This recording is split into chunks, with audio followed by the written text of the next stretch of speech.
Here we are. Hey, everyone. Hey, mods. Kim's Whims, Kim Leaf. Hey, babe. Charlene. Mods, I mean it. Thank you for being here. Hey, Mama Bear. Vicky C. How are we? Hey, Heather Huckleberry. Diana H. I hope you're better today. Hey, Reflections. Joanne Hawley. Hey, babe. It's really nice here. So I just opened the window and I hope that that's sufficient because now I'm like really warm. It was freezing here this morning. Hey, Punisher. Liz Tricks. Love you. Liz Tricks is getting very close to retiring. That's really exciting for her. I'm very excited. I'm going to see her soon. Hey, Cheap Chick. Louisville, Kentucky. I keep forgetting that's where you are. That's crazy. I don't think that's far from me. Hey, Tracy Colby. Jojo made it. Tracy Colby, thank you for being a member. I thought you became a member yesterday, but maybe I'm wrong about that. That was my elbow. It's the last thing I'm going to do on camera, guys. I'll do a lot, but I'm not doing that. But I won't do that. Hey, West Coast Fancy Nancy, why don't you just sit up here? Oh, wow. I had to rest this account. I don't know what that means. Hey, Robin Miners. BB, you were hilarious today, BB. Hey, Lilac Lime. I'm not going to get behind this time. Kirsty Collins, Lisa Renfro. Ghost Rider made it. HBH. Hey, babe. Marie Marion. Tash Bits. Sorry, Tash Bits. Although, Tash Bits, I'm here. You left that when I was here. I've been here. I was like 3 or 4 minutes late. I was. I had to reset it. Hey, Chrissy Twig. Hey, Lauren, Friday, Saturday, Sundays are not good days for streaming. So people may not be here this evening, or it may just be that I'm not great at what I do. Either way, it's nobody's fault. Hey, Margie Barr. Tonight we are doing Zelda Maxine. Welcome over. I don't recognize your name. Welcome. Hey, Karen Dahl.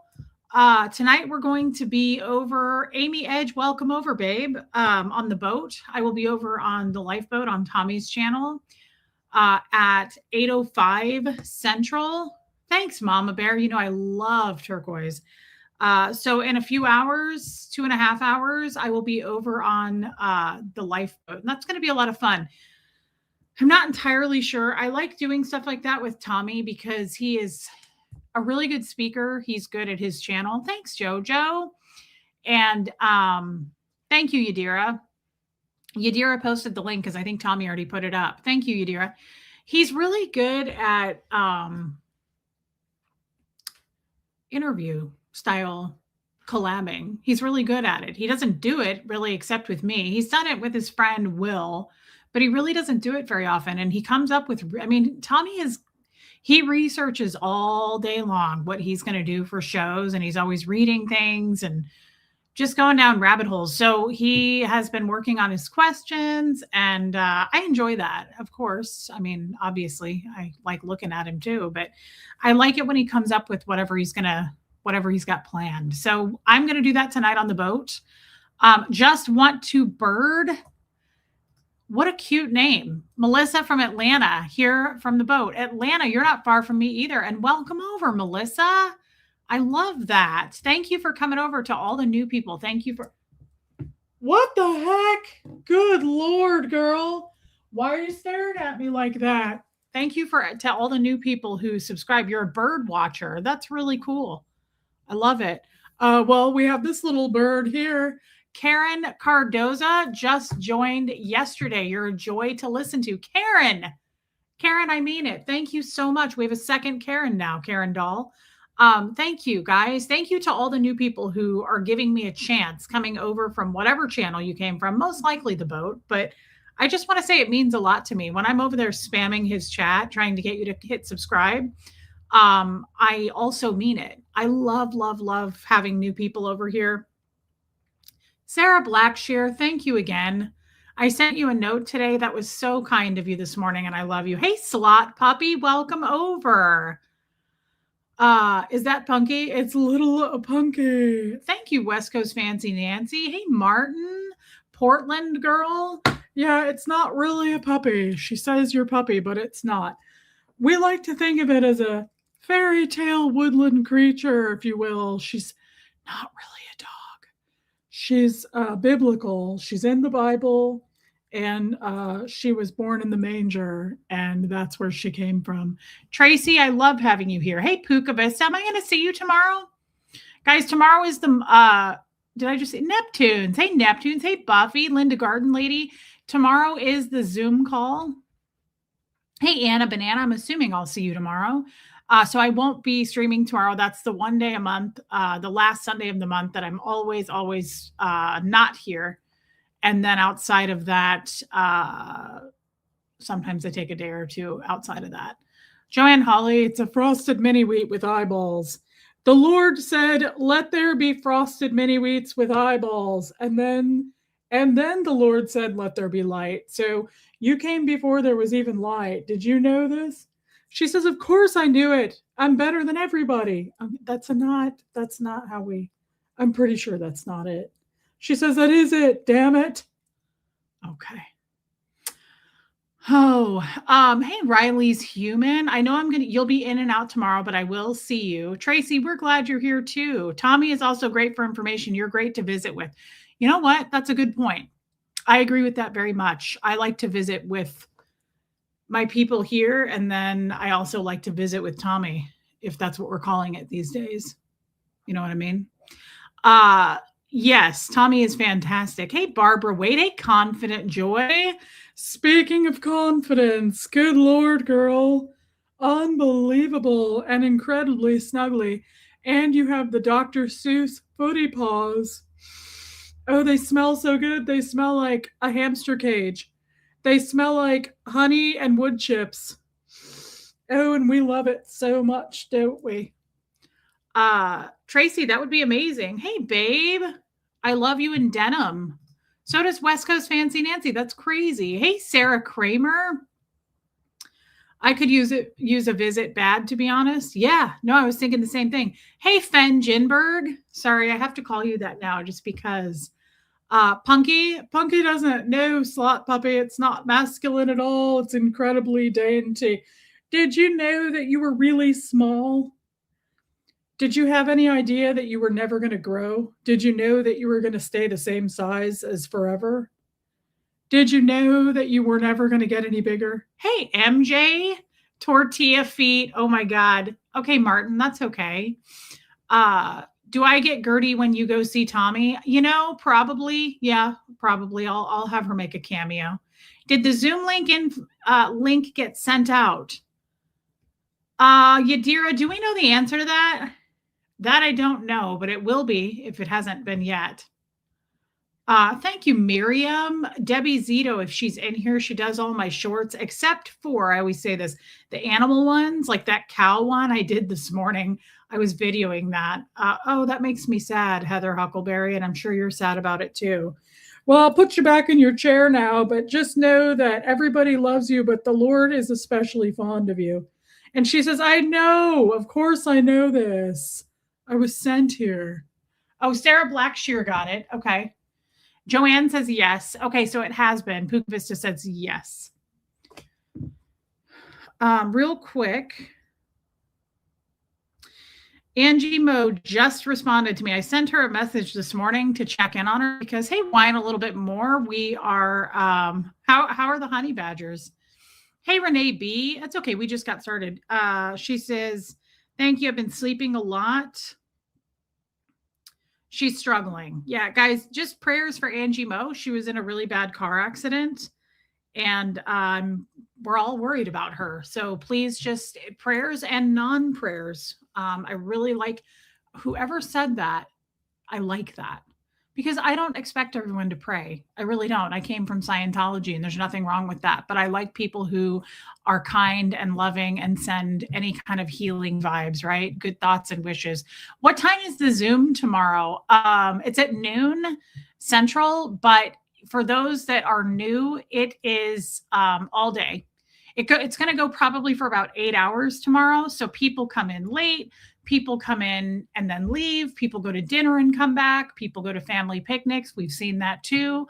So it's whenever you want it to be. Just show up whenever you feel like it.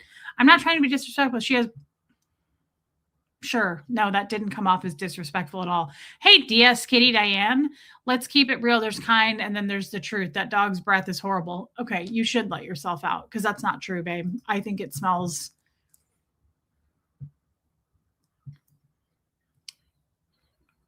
I like it. It doesn't bother me at all. So, everybody's olfactory is different.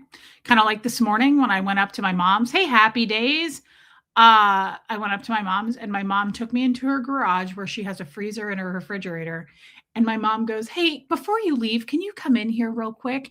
And I go into the garage with her and I thought she was going to have me like pick something up or move something. And she goes, "I want you to smell in my freezer." She was like, "I think something is spoiled. It smells really sour." And I was like, "What are you doing, Diane? Why would I want to do that?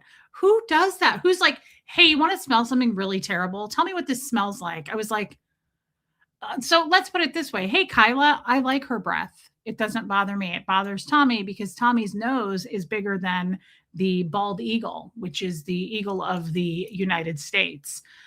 Tommy's nose is bigger than Toucan Sam on the Fruit Loops box. So, of course, he doesn't like the smell because he smells more than an anteater. Hey, hey, Panda. Anyway, I didn't think it was that bad. I smelled in her freezer and I was like, I think it smells like, to me, it smelled like blueberry muffins or something. It was like fruity fragrance. I was like, I don't think it smells bad at all. I thought you let yourself out. I have a huge nose and a criminal record. Facts is facts. I love that nose, and your nose is my favorite thing. Your nose and your hands are my favorite feature. Well, there's the other thing, but that's for our other channel. No, your nose is unbelievably sexy to me. I love your nose, babe, but I'm just saying you smell and you have a more keen sense of olfactory than an anteater. And her breath could knock up. Okay. I'll see you on the boat. Uncalled for and childish. Does the tiny nostrils come with a smell block feature? Martin says I have tiny nostrils. What about his beady eyes? Tommy has weasel eyes. He has beady weasel eyes, and a bald eagle beak. And it works for him. Somehow he pulls it off because it really gets me going. When I'm around him, it's like, hey, Marissa Martin, triple threat. Thank you, Susan P. Moving on, because we agree to disagree. I smelled a weird smell for a week and it was a cardboard box. Okay. That's one way to live your life for sure. And I think there's, everybody does it differently. So there's that too, right? So from Costco, interesting, happy days. The plot thickens. Does it not? So what are we doing today? That's the question. And I have thoughts about a few things, but I really don't have that many thoughts today. I was thinking about something because I didn't sleep last night and I was up watching reels, and then I tuned into YouTube. And I rarely do that. I rarely go down the YouTube path, even though this is where we live every day. I go into YouTube and I leave YouTube. I really don't do anything here. Okay, Renee B. I think we were all thinking it, hoping no one would say it. And what I found was simply this. People are, hey, Mary Krause. Amy says, I get it. Jerry has a large head and it totally turns me on. Wow. I like that. Tommy has kind of a big head too. I like that. In Tommy's defense, I can exit stage left. People who are migraine sufferers are very sensitive to smells. Oh, interesting. You don't need to exit. We love you, MJ, and we love your little dog too. No, we don't need you to leave. And you're right. And Tommy is prone to migraines, although he doesn't get them as much as he used to. I'm wondering if Ecuador, if it's better there for him. He does not get them as much. but he does still get them. Hey, Bohemian Luciferian Witch, baby steps. Tracy Colby, no one thinks you're crazy. Hey, Scientology up north. I can't stay. I'm so sorry we'll miss the stream and your stream with Tommy. It is late here and I get a second spring forward in a month, so I'm going to miss an hour of sleep. Hi, everyone. Love to all have fun. Baby steps, that is so nice. I really appreciate that for the big super chat. Thank you. She's out of town, guys. She's out of the country, actually. So we're excited for her, and I've been texting with her, and I get it. And she just got there recently, and she needs to kind of reset. So thank you, baby steps. We love you. I think we could see you tomorrow. We might see, what is that? Oh, it's my chain underneath that. We might see her at the Zoom. We'll just see. She has the link. So baby steps, feel free to pop in. If not, we love you and just catch up and be with your family and have fun. Love you, babe. Thank you for the super chat. West Coast Fancy Nancy, thank you for gifting a membership. That is really nice, guys. Actually, both of his head and okay, Amy Edge. Wow. You said it, girl. And I understand. I really get that. I too enjoy a larger, right? Good for you. Hey, Sigrid, just Luna the tuna. Oh my God. First of all, that's the cutest name ever. Luna the tuna. You guys, that's cute. You are luminous. Genetics or products to share? Probably products. I use all Paula's Choice skincare. I'm a big believer. And today I've got on my vitamin C serum with my vitamin C moisturizer. And then also I'm wearing, I'm a big fan of Luna highlighter. And today I have on, I won't, Jojo. Today I have on my Armani highlighter. But I'm a big fan of the House Labs, which is the Lady Gaga, the glassy, the new ones that's like a stick. I like those. I'm a cream makeup person, so I don't wear powders. So that's probably it too. So Luna the tuna, your name is really adorable and welcome in. Okay, Sigrid, guys, look at this picture. Everybody look. Stop what you're doing.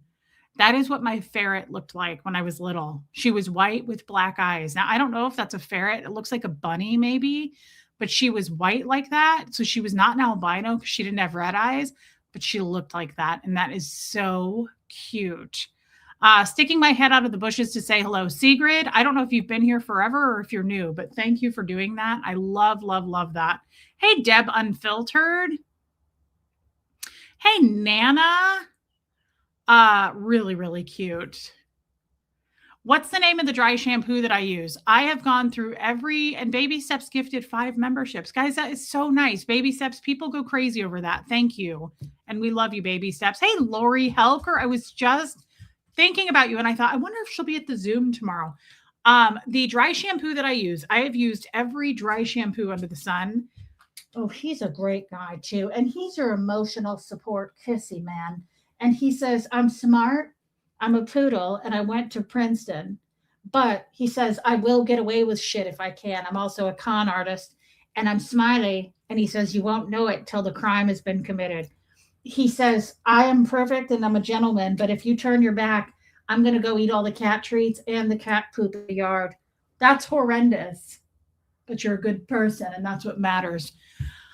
I use Moroccan Oil's dry shampoo for light tones, Nancy. They make it for dark tones as well. He doesn't, Marissa.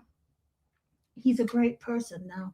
And he says, if you want to grab my head, you can. I'm an emotional support huggy man.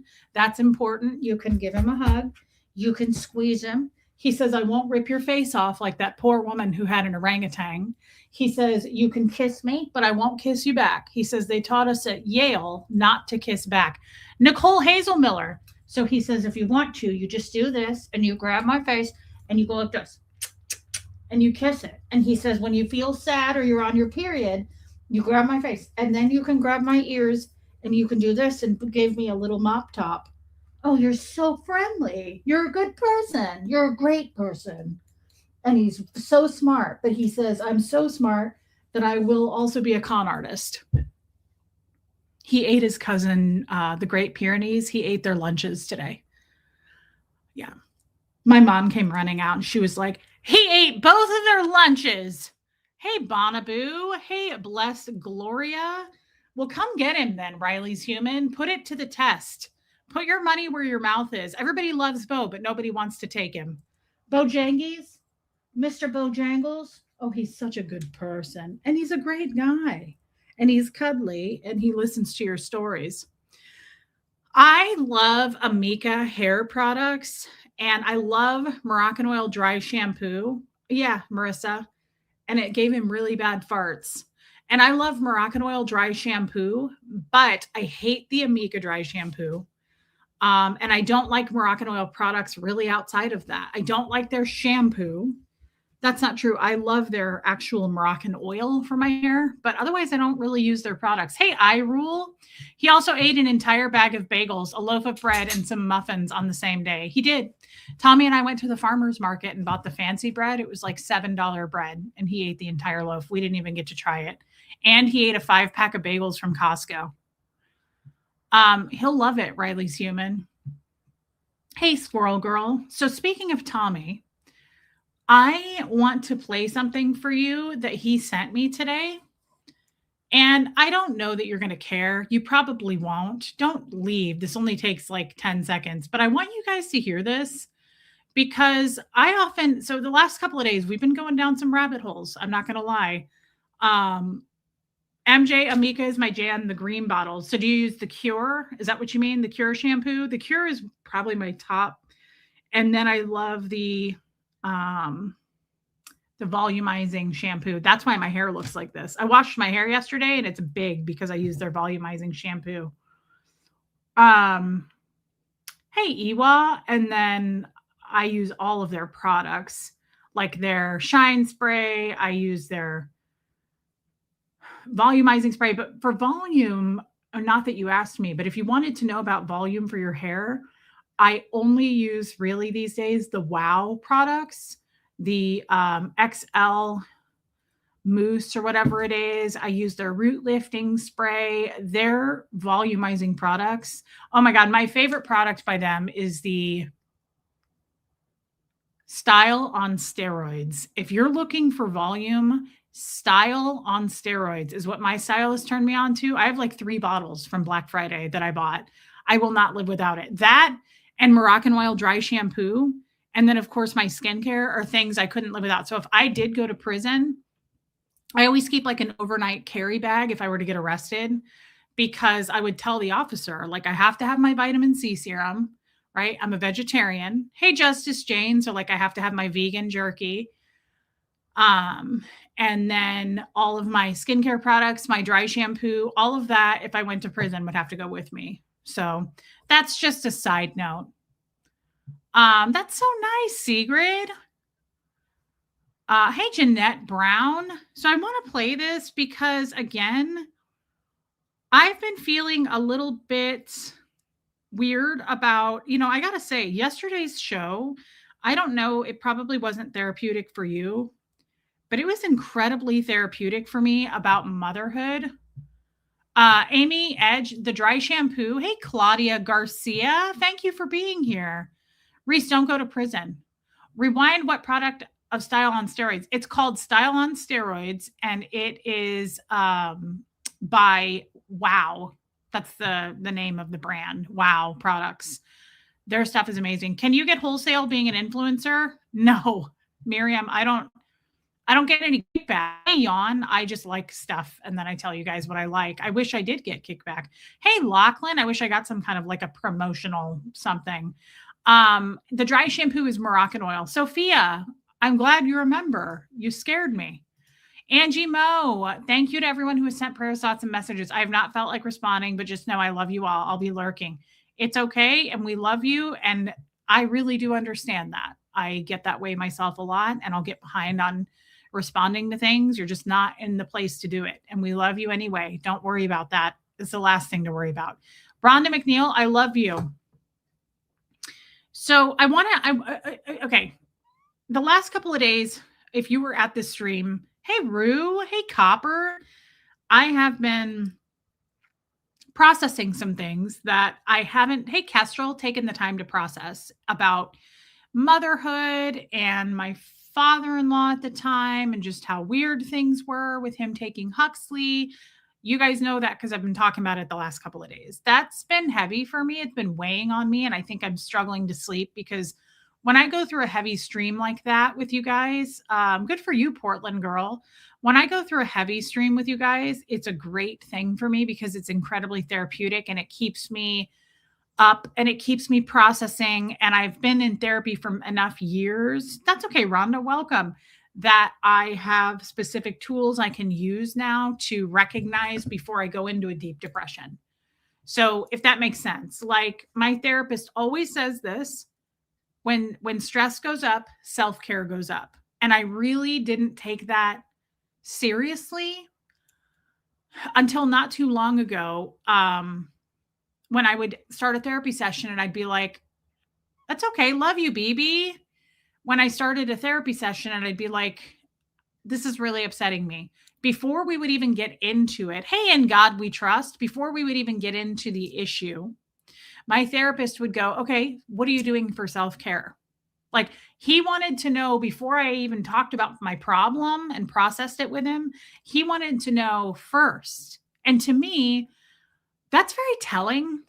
Do you understand what I'm saying? Like I don't know if it's some tactic like that I don't know about that he's using, but what do women do a lot? Men do it too, I'm sure, but I'm a woman, so I speak for me. What do women do a lot?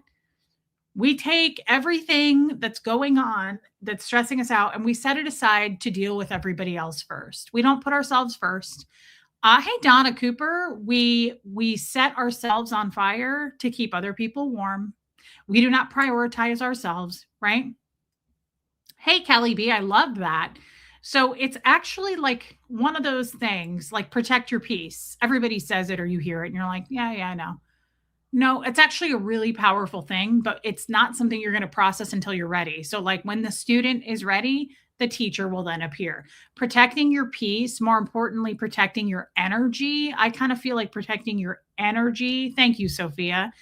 I feel like protecting your energy is a little bit more important than protecting your peace because peace is not guaranteed.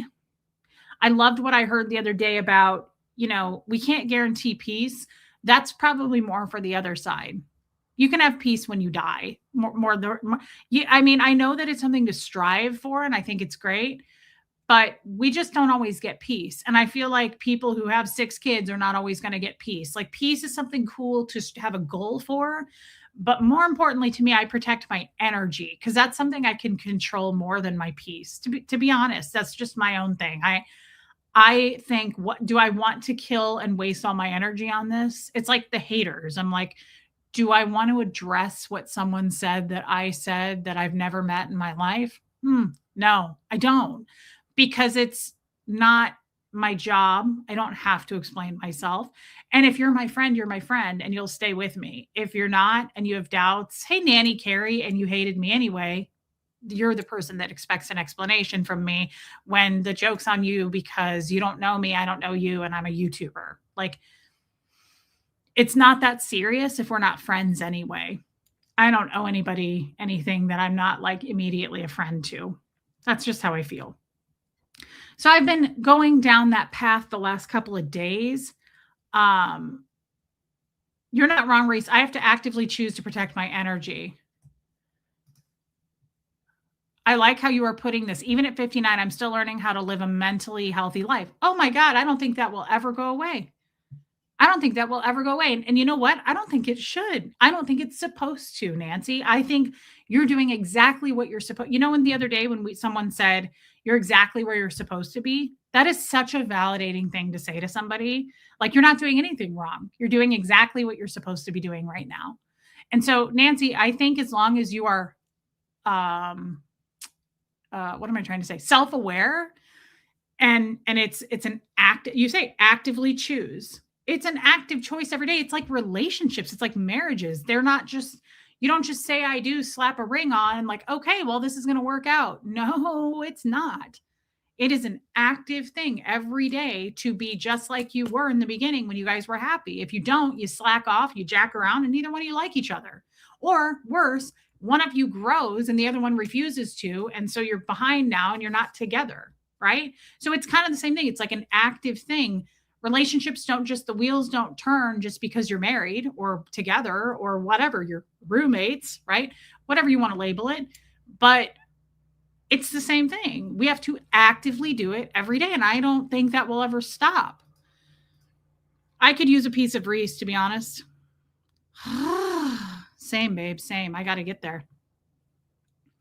I love that, happy days. So I guess what I'm saying is I have enjoyed the last couple of streams. Good for you, Sarah Blackshear. I have enjoyed the last couple of streams because those are the streams that aren't necessarily funny or silly. Those are the hard work for me streams. They drain me mentally. They're very helpful for me when I come on here and talk about my Scientology past and all of that. But when I hit end stream, I almost immediately have to like either eat something or go to sleep. I'm like, it just drained me. I'm done. And it does that for a good 24 hours. I've come to notice, again, through self-awareness, self-care. And that was what I was saying about, I love that. You have to be intentional. Absolutely, Karen Doll.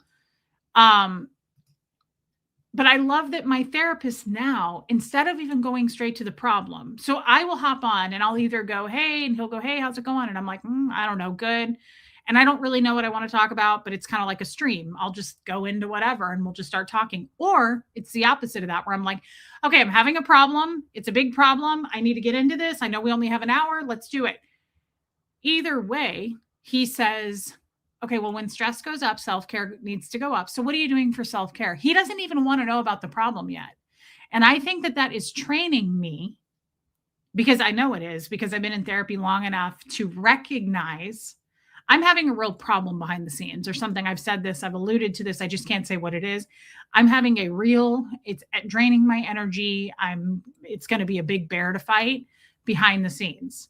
So what am I doing? And I've said this, I am self-aware enough at this point that I will say to Huxley, like, I'm sorry, Hux, I just have to lay down for a little bit. And I literally will just have to like program, shut it down, go lay down, close my eyes. I may not fall asleep, but I don't want to look at Facebook reels. I don't want to stream. I don't want to talk to anybody. I'm kind of like Angie Mo. I'm not responding to texts. Thank you, Buffy. I'm just like, I need to go climb into my own shell for a minute. And that is my definition for right now. It's subjective, of course, and it changes by the day. Hey, Miss Sunrise Dawn, but that's my self-care right now. Usually self-care is very different for everyone, right? What is self-care for you is not what is self-care for me. A lot of people like to garden or hike. If you're Sarah Blackshear, it's different for everyone. A lot of people like to go out and be in nature. If you're super loaded, I've said this, you'll go have like a spa day, perhaps. Hey, Chops World. Exactly. So for me right now, self-care is simply resting, because I feel my energy depleting big time with the thing I'm dealing with behind the scenes, but also the last couple of streams we've done have helped me greatly. But I feel the energy suck and it just goes down for me. The Scientology stuff is really hard for me, especially specifically dealing with motherhood and lack thereof. What does Huxley teach me? That's a great question, Miriam. Huxley teaches me a lot about, first of all, I've told you this. I don't think I'm a good mom. I don't think I've been there for him like I should have been. Huxley never, hey, Wisconsin Barb, would say that. He tells me very often, like, I think you're a great mom. I think you're a fantastic mom. I'm so glad you're my mom. He has said that his whole life. Like, he looks through all of those things. Like, he doesn't,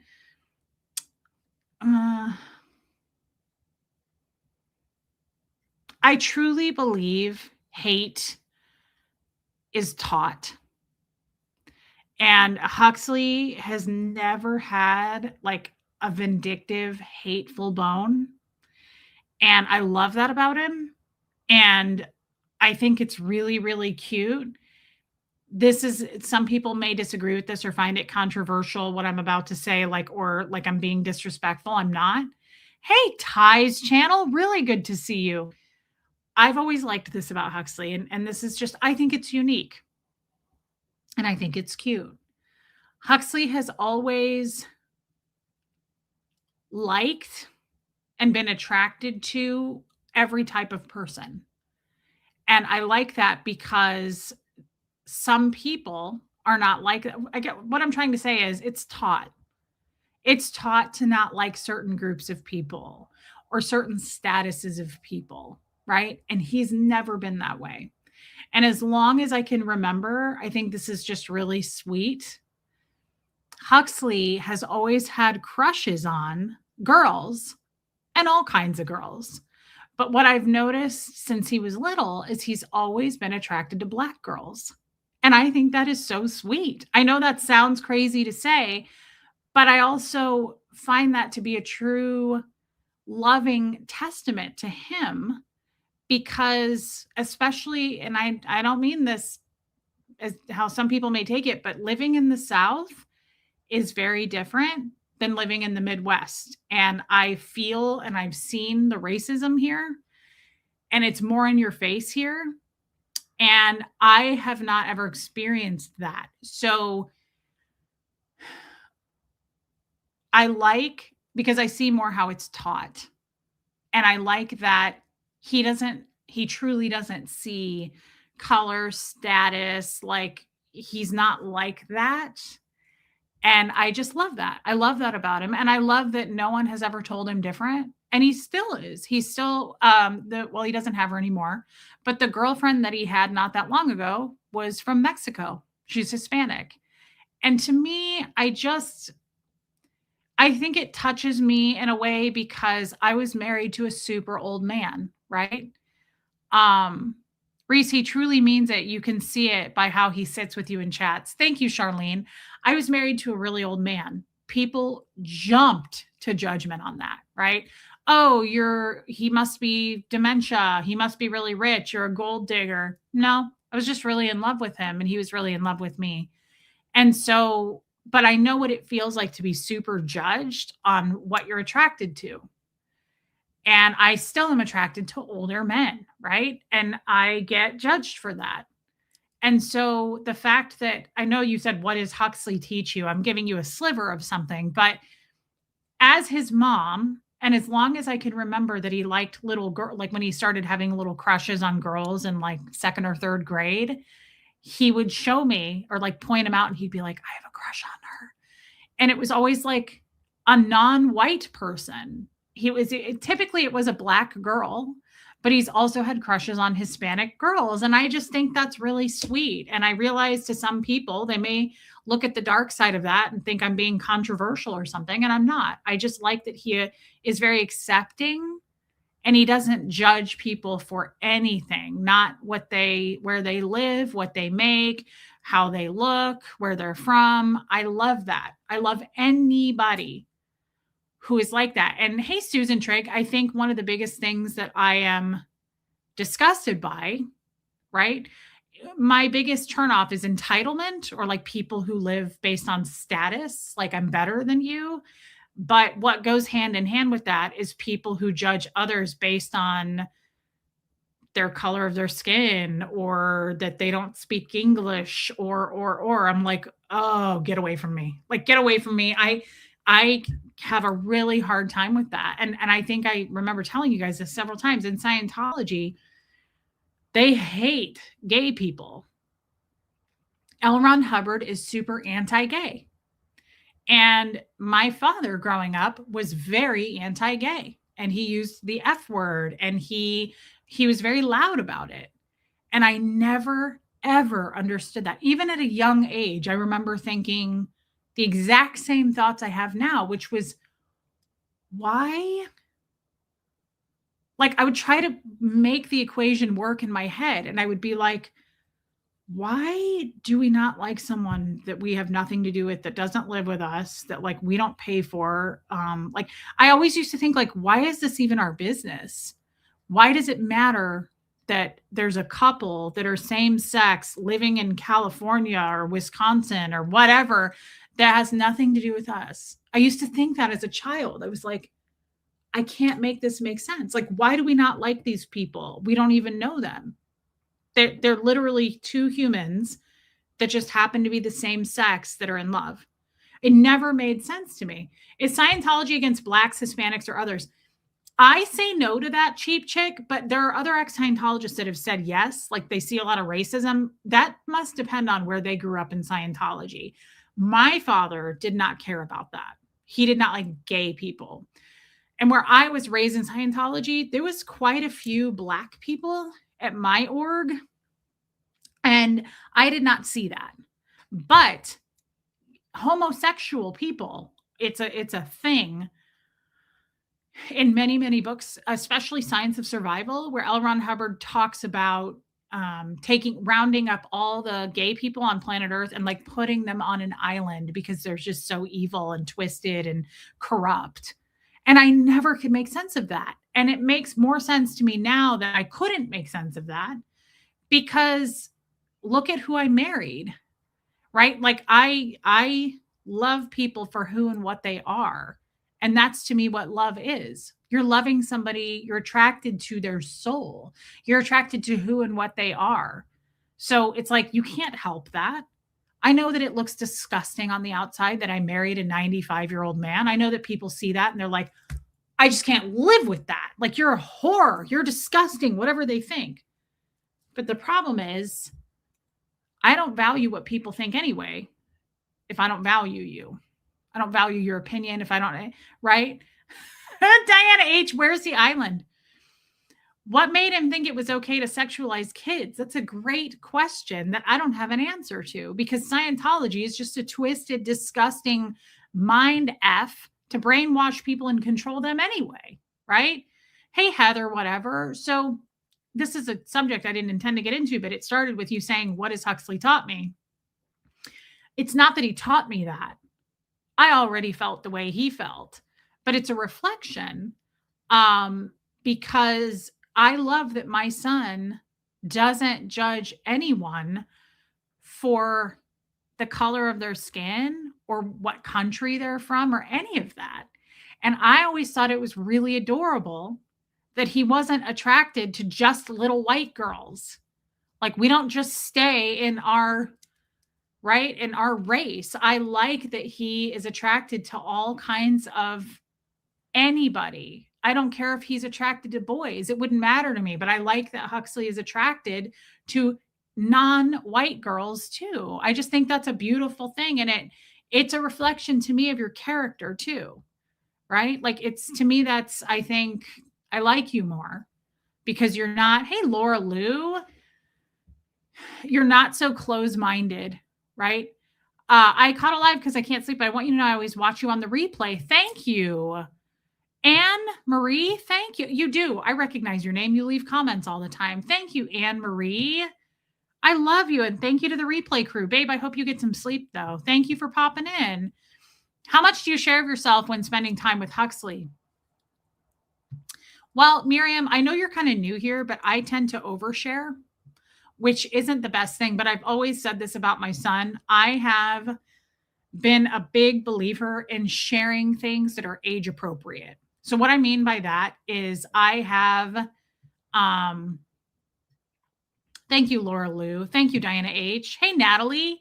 I have back when he was like 11, 12, or 13, we would have deep talks about the idea of what sex is, but it was age appropriate and bodies and normalizing that stuff. And thank you, Heather. I love that. And that probably comes from my Scientology background. I don't have any boundaries about stuff and I have a straight face. Hey, Robin.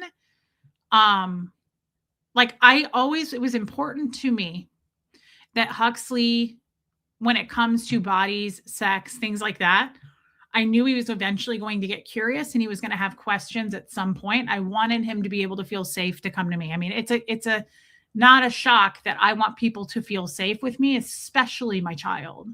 So I have been very open with Huxley about life and relationships and abuse and sex and bodies and things like that because I didn't want that to be. I never ever, I don't think any child, first of all, I'm a big believer in therapy and I think kids should have therapists because I think it normalizes things. And I never wanted Huxley to feel embarrassed about sex or his body changing or any of those things. So we had talks early on. And I remember a couple years ago, he came to me about a body issue. And I was like, well, I don't know. Let's look it up. And we Googled it. And my mom got him some book for teenagers about bodies changing and stuff for boys. And so we flipped through that. And then he came back to me that night, like before bed. And he was like, hey, mom. He was like, thanks for talking to me about that. And I said, oh, you're welcome. Yeah. I said, if you have any more questions, just ask.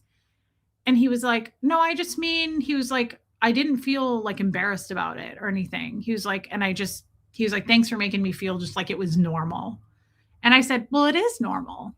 Like it is normal, Huxley. Like I don't like, I felt so much shame as a kid about my body and just like I got in trouble so much and I pulled it in, right? And like, why do you do that? And why do you do this?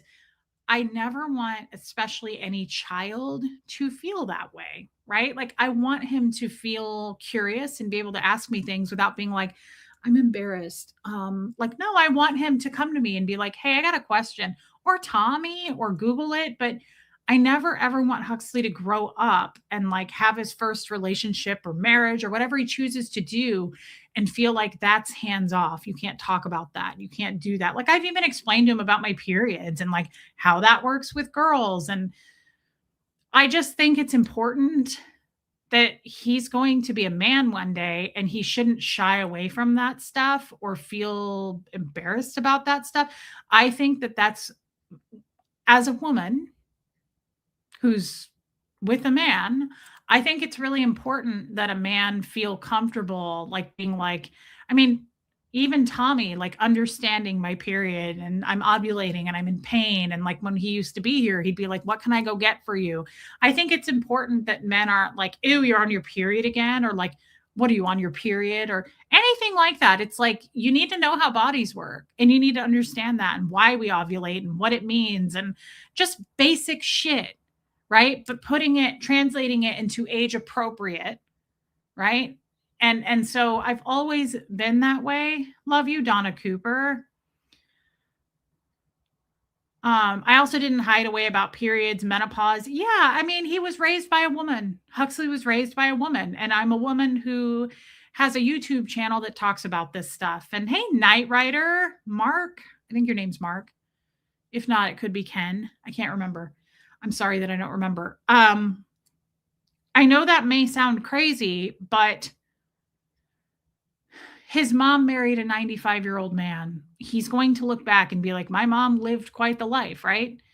And I want him to understand, and I think he does, that you love someone for who and what they are, not their age, not their color, not their race, not where they came from, not even their gender. I don't believe in that. I believe that you love someone for who and what they are, and whatever that manifests into, if it's a black woman or a black man or a whatever, a person from Mexico, who cares? That's how I feel about that. Mark, okay, good. I was right. Hey, Kim is blue. It's okay. I understand. Hey, Mop Man. And you guys don't have to agree with me on that. I realize it's a very controversial topic, and not everybody agrees with that. It's okay. I don't want to get into some. Thanks, Yadira. I lost my damn water bottle. It looks like this, but it's bigger and I can't find it. And that is so weird to me. Thank you for saying that, Sigrid. I don't want to get into some heated debate about this. I realize that everybody was raised differently to have different beliefs. That's just how I feel. And I want Huxley to love and accept not just the woman or man he ends up with, but I want him to love and accept everybody for who and what they are. Not just, guys, Huxley isn't here. I have to go let Seamus in. Can you give me a second? Because he's just going to sit there and be annoying. Hold on.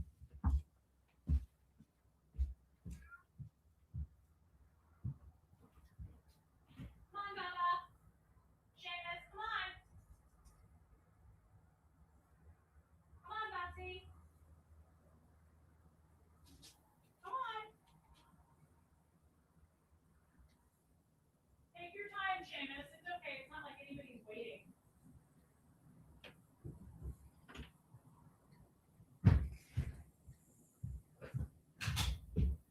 Bubsy? It's not like people are waiting. Look at how big he is. Look at how big this cat is. Seamus is enormous. Bubsy, you made everybody wait, Bubsy. Hi, Bubsy. Oh, him's a special, special man. Thanks, Neptune's Lioness. I'm wearing sweatpants. I have 5 animals. I have 3 cats. 2 were dumped here at my mom's farm, and he was one of them.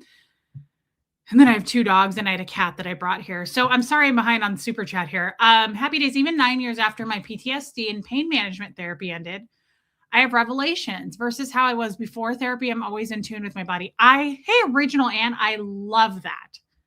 I love that. Thank you for sharing that. Yeah, he's huge, Margie Bart. And that's all it's about. To me, that's all. Hey, Mad Drop Bear, that's all it's about.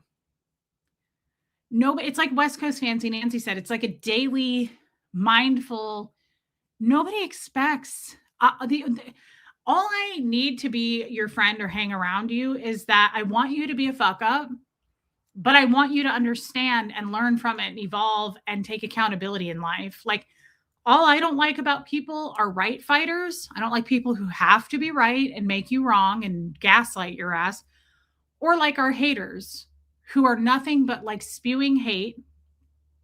And they're like, don't look at me, look at her. It's all her. I don't like people who are that way either. It's like, okay, so you've done nothing wrong. Got it. Okay, that old chestnut, right?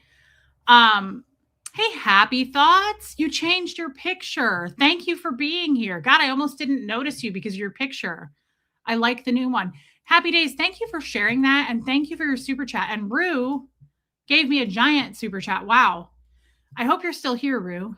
When you talk about parenting, you are doing great. Thank you. I have a tip. I sometimes ask my kids, can I have a do-over for how I handled that? Yes, Renee B, and I love you for it. They always say yes, and it's easy, not talking about anything crazy. Can I have a do-over for how I handled that? They always say yes, and it's easy. Okay, so see, that's exactly what I'm talking about. I love that. And I like that for not just your kids. Guys, we are all going to F up. That's not the goal is to, that's going to happen. It's how do you deal with it? How do you deal with conflict resolution? Also, are you nefarious? Are you malicious? Right? Like, do you like to rub people's pasts in their faces? Do you like to hold people to a version of who they were 20 years ago and never forgive them? Then you're more the problem, to be honest. I mean, Huxley makes mistakes, but I love the way he deals with it. You think he hasn't, like, he's not really a yeller, but he'll snip at me about something. And then he'll come back 10 minutes later, and he's always done this. And he goes, hey, I'm sorry I kind of handled that poorly. It's crazy. He's been that way since he was younger. If he feels like he did something wrong, he'll come back and go, I feel like I didn't do a very good job at that. I'm sorry. And I'm always like, damn, you are ahead of your time. Do you know how many men I've been married to that won't do that?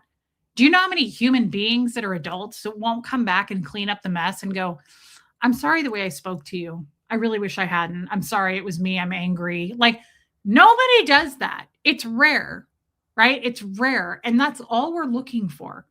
That's what conflict resolution is to me. It's like, of course you're going to yell, you're going to snap, you're going to be angry, you're going to be tired, you're going to be hungry.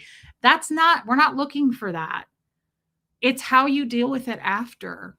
Do you come after the person and go, sorry, I yelled at you, but you asked for it. It's your fault. You know, if you hadn't have made me do this, I wouldn't have. That's the kind of shit I don't want to be around. That was my ex-husband, right? I'd be like, you know, I get triggered being yelled at. He'd be like, well, then maybe you should obey and we won't have that problem. Like, gross. I don't want to be around people like that. That's no accountability, right?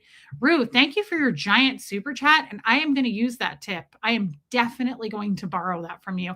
Thank you, Rue. I hope you're still here. I love you. Sigrid, he's amazing.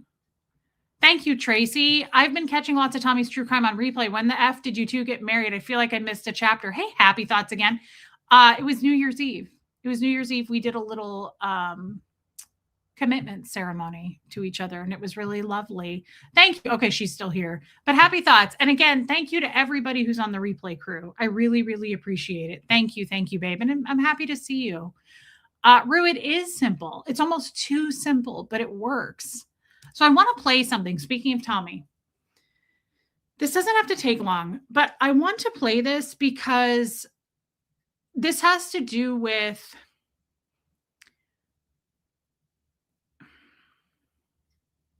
the last couple of days. Like I said, I've had some heavy stuff that I've been working through on these streams.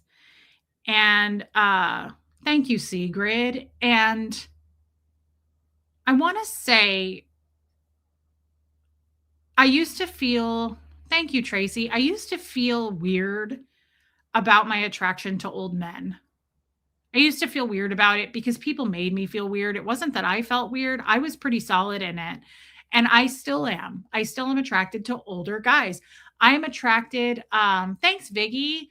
I am attracted to older women too, not sexually, but almost all of my friends throughout my life have always been 10 to 30 years older than me, male or female, right? And so I've always felt a little like, obviously, I have dad issues, and that's why. Tommy sent me this today, and I just want to play this for those of you that also have attractions to older people, because this is incredibly validating. This is very, very validating and something I never considered. For me, it's very, very, very accurate. So if you don't mind, just don't leave. This isn't going to take forever. I think it's 20 seconds long or something, but I want you to hear this because I don't know, maybe you're secure in it, or maybe you feel the same way. Oh, Huxley and Tommy talk every single day, Miriam. Yeah, maybe you don't care, but I feel like I have had this like underlying, I don't care that I'm attracted to older men, but why? And then I break it down and go, well, because you have dad issues. No, I always kind of kicked that aside, and I thought, that's not why.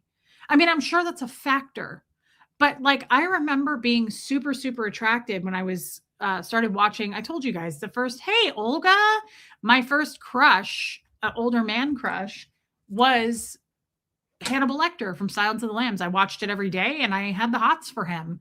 But it was deep. It wasn't like, oh, he's an old man, I'm attracted to that. It was his character. It was how much he loved Clarice. It was the way he spoke. I know that's creepy sounding, but it's true. I am not attracted to anybody really younger than me, whether it be a friend, a female friend. Definitely, I would never be in a relationship, not to mention I'm not available, but I would not be with anyone even really close to my age. I just am not turned on intellectually by people my age. That's why I love seniors and I thrived in senior living, because there's so much wisdom there. And I say this all the time, man, I saw it firsthand. People would not come visit their moms, dads, grandma, grandpa, but once every couple of years. You have no idea the treasure you are neglecting in a senior. And that is our best, greatest generation. And once they're gone, they're gone. And I love nothing more. They have all the patience in the world. Again, I've said this. They're not like, what'd you say? They're not all distracted. They will sit there and listen to you. And some of them have been alive for 90 plus years. Can you imagine what those eyes and ears have seen and heard? They are full of nuggets of wisdom. They're treasures. I love older people. I love them. I have so much respect for them. A lot of them fought for our country. My husband was a World War II vet. I have all the respect in the world for seniors, and I cannot believe that people just walk past them like wallpaper, like they don't matter. I cannot believe that people look at them and think, oh, they must be losing their minds or they're forgetful because they're old. They are sharp and they're incredible and they know so much. So I could go on and on about that. Mrs. Carson. Oh, I hope your bronchitis is better, by the way. I love seniors more than anything in this world. I will rush to get the door for someone. I will carry their groceries. I always want to make life easier for a senior. They have done so much for us, and that's not every single one. Of course, you got grouchy ones and people who are in pain, and that's a given, right? But I did that job. I had that job, and 98% of them are the most amazing, kind, caring, and I have learned so much, right? That's where I've gotten a lot of my wisdom and passed on is just people. I would just go up. One of my closest friends, her name was Dee, and she was 88. And I would go and sit up after my shift in her apartment, and she would tell me all about, I think his name was Arthur, and he had passed away. She was a widow, and she showed me pictures of their kids. And that was my other favorite thing is estate sales are my favorite thing in the world because I'm like, who wore this? And did she wear this when she went on dates with him? And I love old pictures and I just love those little treasures. They're such vintage, like antique stores, all that stuff. That's right, Natalie Travis. But I can't believe, I couldn't believe working in senior living the amount of people that were alone on Thanksgiving, right? Or that would say to me, like, my son lives an hour away from here, but I haven't seen him in 2 years. Like, what? That's heartbreaking. That's insane. I could sit there and talk and talk and talk and talk with those people for hours. And I did. I did. I would quit my shift. I'd be done. And I would just go sit on the bench outside or I'd sit on the couches with the ladies. And I would just sit there and listen. Just open your ears and listen. They are so full of guidance. Again, I could go on and on. I am crazy about seniors. Could I work with kids? Probably not. That's not my strong suit. Seniors, I could work with all day long. The only hard part that I really hated about it was I was the sales and marketing director, and I worked in independent living. I was very lucky because they were obviously totally with it. They were sharp. Um, every once in a while they would have one or two of them a year would have to go up to like a skilled nursing or just assisted living, which always made me sad. But like some of them would start to get sundowners, which is dangerous because they would leave and walk out the doors at night and get confused. So we would have to make them go to a higher level of care, is what we called it. But I would have to go tour some of those places and make friends as the sales and marketing director and like kind of just have networking stuff that I had to do. The hard thing was going to memory cares. If you have ever been, those are the highest level of care. They started about $10,000 a month, memory care. And those are for people who absolutely have to have 24-hour care. The doors are locked. It's almost like a prison. They can't leave. When you walk into a memory care, man, that is the most heartbreaking thing. Like they'll be holding dolls, like baby dolls, and they'll think they're 19-year-old girls, or they'll be holding like a stuffed dog. Like they're just totally and then, some of them would be screaming, like, help me out of here. It was horrific. And I would cry every time I went to a memory care. So, all I'm trying to say about that is not all senior living is delightful. I was blessed to be in the best part of senior living, which was they had cars, they came and went. It was a 65 and over building. It was just independent apartments for them. But my God, the wisdom I got from them and just the love and the care, and it was incredible. I've shown you a lot of pictures. It was incredible. Thank you, Neptune's Lioness. Well, I took Gertie to work with me every single day that I worked there, and she would go on tours with me. They pushed her around in their walkers. They carried her around. They loved her so much. I really, really wanted to make their lives better because they made my life better. It's like this channel. You guys give me way more than I give you. I get a lot of thank yous and super chats from people going, I wait all day to watch you. Or sometimes people are sick or they have cancer or they're bedridden and they're like, I wait all day. I refresh my browser all day to see when you're coming on. That's one of the reasons, hey, honeybee, that I try not to skip a show, because I know there are some people who are lonely and they need that connection. And they'll say to me, like, you have no idea how much you've helped me, or I now get to have a therapist because of this channel. I think that's fantastic, but you don't realize all of you combined you have no idea how much you've helped me. Like it's not even fair. There's no balance there. Like you've helped me and saved me way more than I've helped you. But I appreciate it and it's a kind thing. Amy, I think you are a great mother. I would give anything to have a mother as easygoing as you. I love my mother, but she causes a lot of stress in my life. That is so, so kind of you to say, Amy, and I get it. I have the same situation with my mom. Thank you for saying that. It's validating. Hey, chef. Thank you for your super chat. It's validating because I just don't feel like I've been very good at it. So thank you, Amy. Were the residents allowed to have pets, dogs and cats? Absolutely. Do I have any stories about that? No, but a lot of people, thank you, Natalie. A lot of people had not so many cats. I didn't know about as many cats, but a lot of people had dogs and they would walk them every day. We had a beautiful walking trail that went around the building. And so not really any stories. No. There was one creepy story of a guy named David, a resident, and his daughter worked for animal control. And he had a tiny, tiny, tiny, how do I deal with my mom? I just love and accept her for who she is. And I don't fight against that. And I meet her for where she's at in life. Hey, Pat Jonas, he had a tiny little Yorkie. It was the cutest, like teacup Yorkie. And his name was Tank.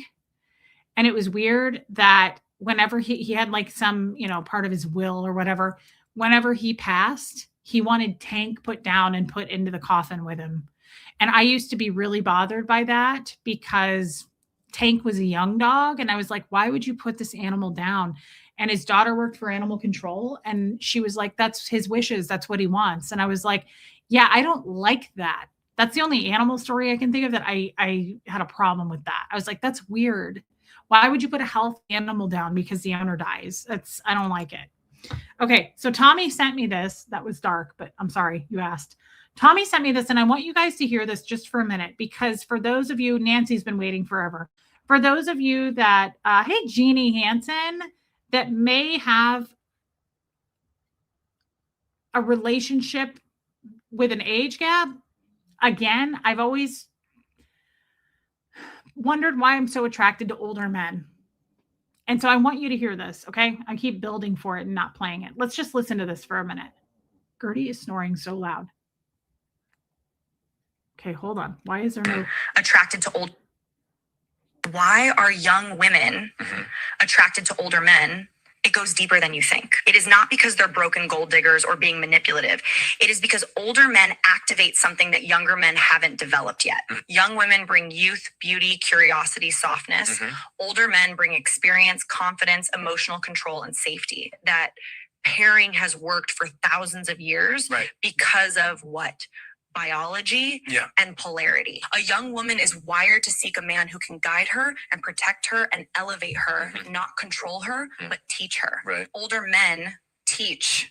They teach emotional maturity. They teach communication. They teach discipline and long-term thinking. It can show her calm leadership and what masculine reassurance actually feels like. She grows up faster beside an older man than with somebody who is still becoming himself. And what does he get? In return, she brings him back to life. Her softness, her energy wakes up parts of him that he forgot. Her femininity sharpens his masculinity. This isn't a transaction. It is pure polarity and human nature. Younger men are still figuring themselves out, building themselves up emotionally, financially, mentally. They're unsure, inconsistent, and that is normal for their age. Women don't fall for potential. They fall for certainty. Older men know who the hell they are. They know what they want. They know how to show up. They offer so much direction and protection and stability. That's why young women choose older men. They feel safe enough to be feminine, open, and soft again. It is not creepy. It's not new. It's the oldest pairing in human history. Those who despise it most are usually the ones with nothing of value to offer to either side. Why are you... I like that. And I thought that was, that may not be true for you. By the way, I'm not saying like, this is the answer. That makes total sense to me. That makes absolute sense to me. It happens if you have a high EQ. EQ. EQ. What does the Q stand for? I forgot. Somebody told me I have a high EQ, I think. Didn't Debbie Zito say that? But now I can't remember what it means. Somebody will tell me in a second. Rue, thank you. Thank you for your super chat. Oh, emotional quotient? What does that mean? Never mind. I'm wrong then. What is emotional quotient? Emotional intelligence. Okay, yeah. Debbie Zito said I have emotional intelligence. Thank you, Rue, for the super chat again. There's Debbie Zito. Okay, emotional quotient like IQ. Okay. I don't know that I fully understand what emotional intelligence means, but I feel like it kind of speaks for itself. I can kind of guess what it means. Thank you for that, Rue. You know what you get with someone older. Either they're stuck in their ways or they're mature. Yeah, I just think that I like what she said about younger men haven't figured themselves out yet. And that's appropriate for their age. So it's not like you're tearing down younger guys like, ew, they don't know what they want. They don't know what they're doing. They shouldn't. They're not at that stage in their life yet, right? Do you read chats over after your show is over? Typically not, Charlene. You mean the live feed chat through here? No, because then I'd have to go back and watch it. And my shows are typically 2 hours long. So no, I don't want to go watch that unless there's like some heavy topic where, you know how when I get into something really thick and heavy and I'm just looking at the camera and I'm letting the chat fly, then I will go back to that time stamped part because I want to know what you guys said, because I want to know your input and just your feedback. Because when I get into something really thick and heavy that's emotionally heavy for me, I stop looking at the chat because I don't want it to throw me off. And I have so much to say in that moment that stopping would be hard for me in that moment.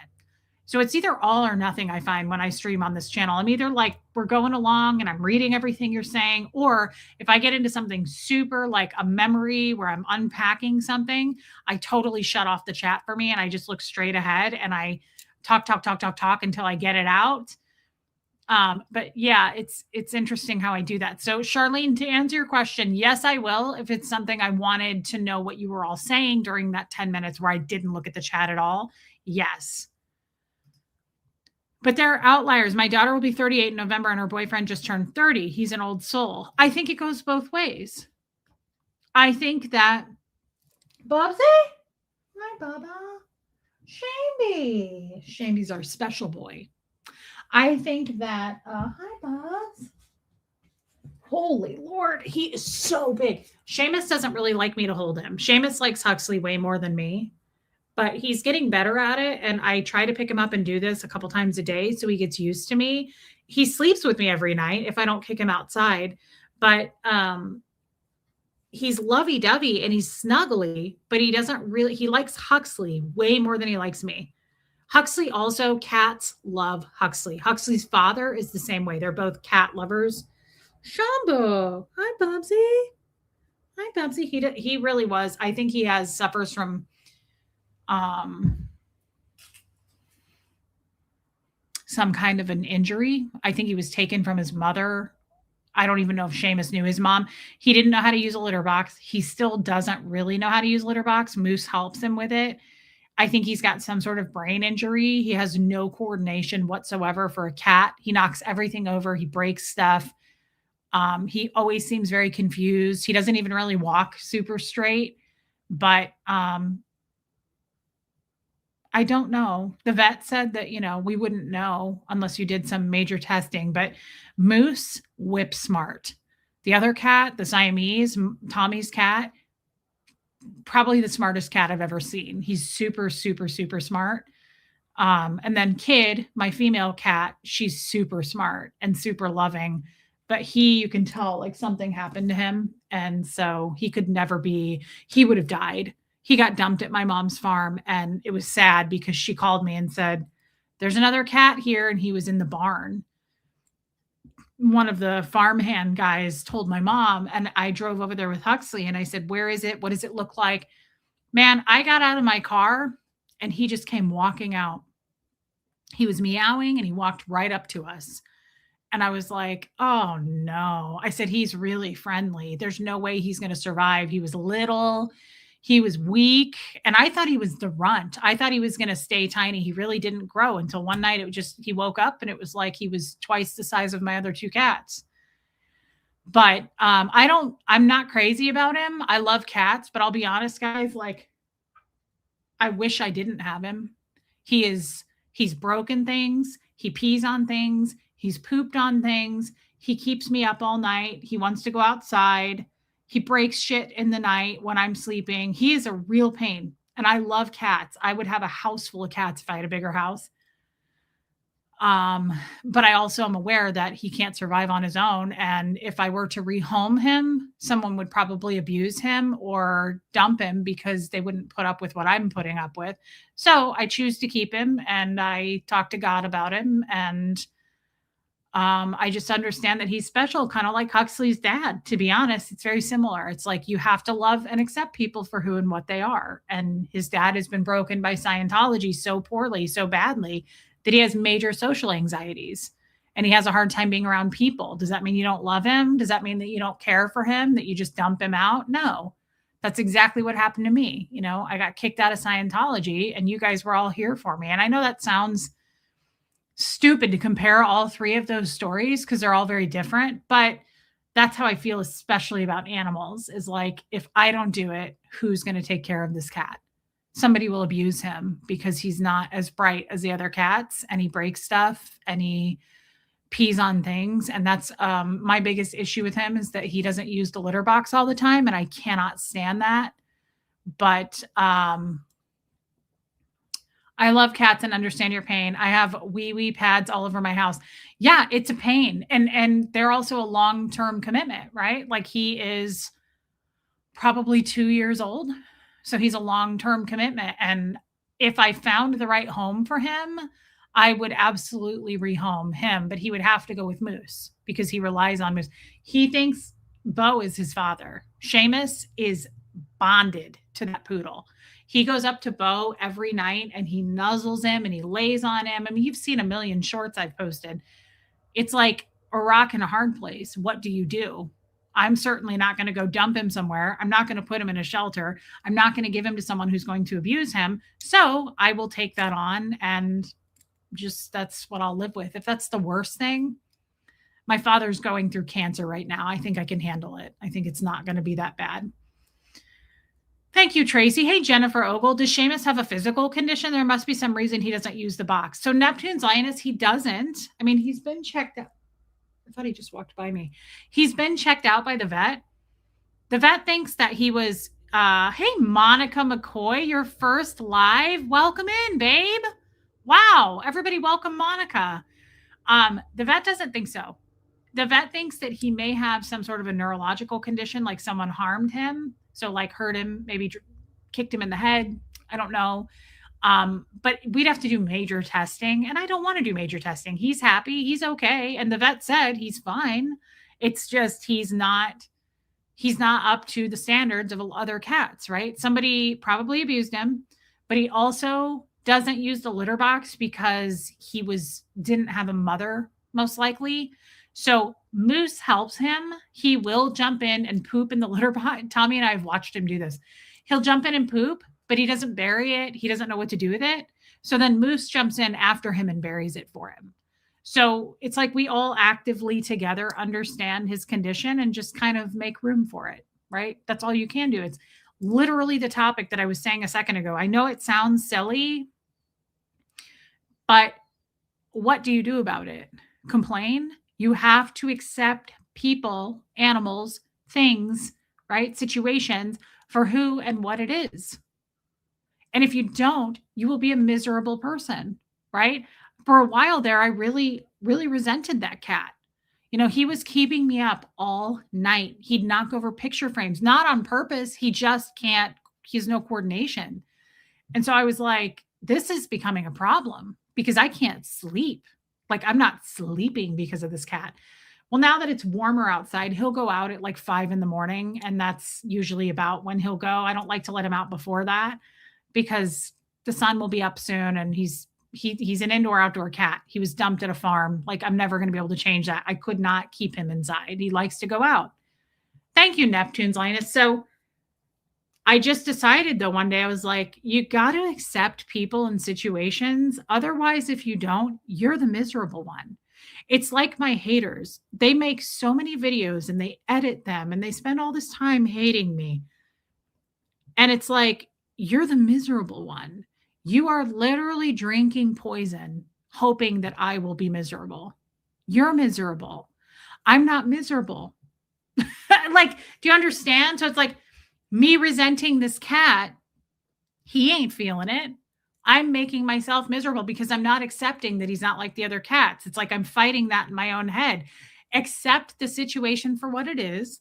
Love him for what he is. Hey, Leslie. And understand that that is my responsibility. He chose our family.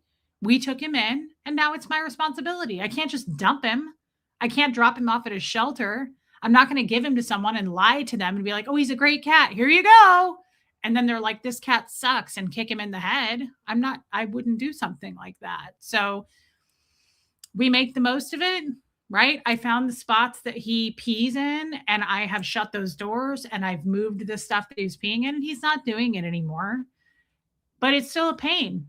It's literally a special needs cat. He's a special needs cat. He's not like the other two that are totally self everything. They know how to be a cat.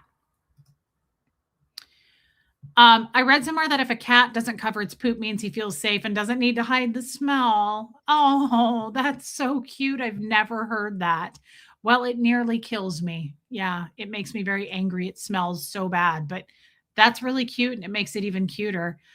He definitely has a problem. I don't know what it is. I haven't taken the time and I'm not going to spend the money to find out what's wrong with him because who cares? Honestly, he's healthy. It's like, what am I going to do? Spend money to find out he has brain damage? Who gives a shit? You're not going to fix it. So you still love him for who and what he is. And so I don't really need to know his problem. I just know he's got a problem. I know he has a deficiency somewhere and he's, do I have wood floors? They're not wood, but they're like the fake wood looking, whatever. He's happily loved and he's oblivious. Exactly, Pat Jonas. And I know that you understand Pat Jonas has a special needs daughter, not to compare your daughter to an animal. I'm not doing that. I'm not being insensitive. But anything I believe that is special needs, whether it be an animal or a human, right? Like, what does that mean? It means that you have a different routine than you would with your other children or your other animals, right? It requires special care. And so I don't mind being the mother to that and doing that for him. But it took me a minute to get my bearings and accept it and get a routine down with him because it is very noticeable living with two cats that are, I've had a cat with that, Leslie, having two cats that are just whip smart and they know how to be cats, right? Rue, who gives a shit, pun intended. Right? It means that you meet them where they're at. Yeah. And I mean, even if it's a cat. But I had this struggle with my relationship with Tommy. I've had this struggle with my relationship with my mom. I beat my damn head against a wall going, why don't they do this? Why are they oblivious to this? Why would my mom say that? Why would she be so insensitive to me? Why would Tommy do this? Tommy knows I don't like this and he did it anyway. Why did Huxley do this? Because he knows how I feel about I used to do stuff like that in my life. And the truth is, you can't control the outcome of anyone. Right? And you're drinking poison expecting something to happen. You are placing people higher or in different places where they should be, right? Like you're setting an expectation here going, they should know better. They know better. Ba, ba, ba, ba, ba, ba, ba, ba. Huxley's a 16-year-old boy. He knows better. He knows right from wrong. I don't care what the reason is. You're still not, you're wasting precious energy. You have to accept people for who and what they are. So I changed my belief system on that and it has changed everything for me because now instead of me going, they know better. Why did they do this? It's Rue, it's let it go. But I hate the term let it go. My mom used to say that to me a lot. My ex-husband too. Let it go. Move on. It's like, Sure. Yeah. Why didn't I think of that? And Rue, I'm not yelling at you about that. But a better way of looking at it for me is instead of going, he knows better, he should do this, place him where he belongs, which is I have no expectations on this person. They're going to do whatever they're going to do. They're their own human being and they're going to do whatever they're going to do. So I accept for who and love them for who and what they are, or you don't. It's really a choice and it's one or the other. That cat has issues. It doesn't matter what the issues are. Someone probably abused him. He's in a safe house now where he will never be abused and he will be loved for who and what he is. That's all I need to know. It's the same with Tommy. Yeah, it's like accept people. You are doing such a disservice to yourself by being like, why didn't you do that? I asked you to do that. Or if my mom says something really passive aggressive to me, I'm like, okay. In my mind, when it happens, instead of me being like, sure, I cannot believe she just said that. Like, I don't do that anymore. I'm like, okay. I just expect those kinds of things. And if she does it, then that's where she's at. Accept her for where she's at. You have to accept people for where they're at. You cannot place them higher on the shelf and then expect them to meet you up here. That's a disservice to you, right? I know that I'm really hard hitting about that, but it has changed everything for me. I love Tommy and my friends and my mom so much deeper, right? Because I don't feel resentful anymore of like, she knows I hate it when she says that. He knows that blah, blah, blah, blah, blah. Huxley knows, but it doesn't matter what the fuck they know. Stop holding people to that. Like that's no different than people holding you to a version of what you're supposed to be. Don't hold people to they know better. We've all made those mistakes. We all have known better. That's not the point, right? So it just, to me, it's like, why not just accept them, right? You can't change anybody, Natalie. And I love what Mel Robbins says. People get so wound up trying to control shit they cannot control. You can make somebody a cup of coffee. You can make somebody laugh. You cannot make somebody change. And some people don't want to change. And you either accept that or you move forward without them. But it's really unfair to hammer that all the time and be like, why didn't you do this? I asked you to do it yesterday. It doesn't matter why they didn't do it. That's not important, to be honest. It didn't get done. And so now it's just a matter of who's going to do it and let's get it done. I just don't think it's important to hold people accountable to shit that maybe they didn't feel like doing it. I don't know, but you're not going to get anywhere by holding people to that. And that's how I feel about my damn haters. It's like, you're the ones that are making yourself sick. You're not making me sick. You're making you sick. You're drinking poison, expecting me to feel the hate from you and be affected by it and value what you put out there into the world. I don't. None of it bothers me and it drives them insane. So they turn it up higher and they turn up the volume and they get louder and they make up bigger lies and right? You're just drinking poison. I'm over here in my own universe, not feeling the heat from you at all. But I also don't value what people say about me that I don't know, that I don't care about. Hey, Nicola, I go to what do they feel about me? My husband loves me and sometimes things go badly because there are things you do that they'd on to like, they may not tell you what it is, but assume you know. Yeah, that too. And I used to be really bad about that, Pat. Like I would expect like Tommy or Huxley to know me enough to do something. And basically that's asking someone to be a mind reader too. That's not fair. If your lack of communication causes an issue with something, that is on you. It's like saying like I've lived with you for years. You know this about me. Well, still, you need to communicate. Like, I'm sorry that you didn't communicate. Monica says, I've been here barely 15 minutes. I can't believe you have haters. Monica, I have haters because did you say that this is your first, have you ever caught a replay or you're just brand new? It doesn't really matter. Monica, you have no idea. Yeah.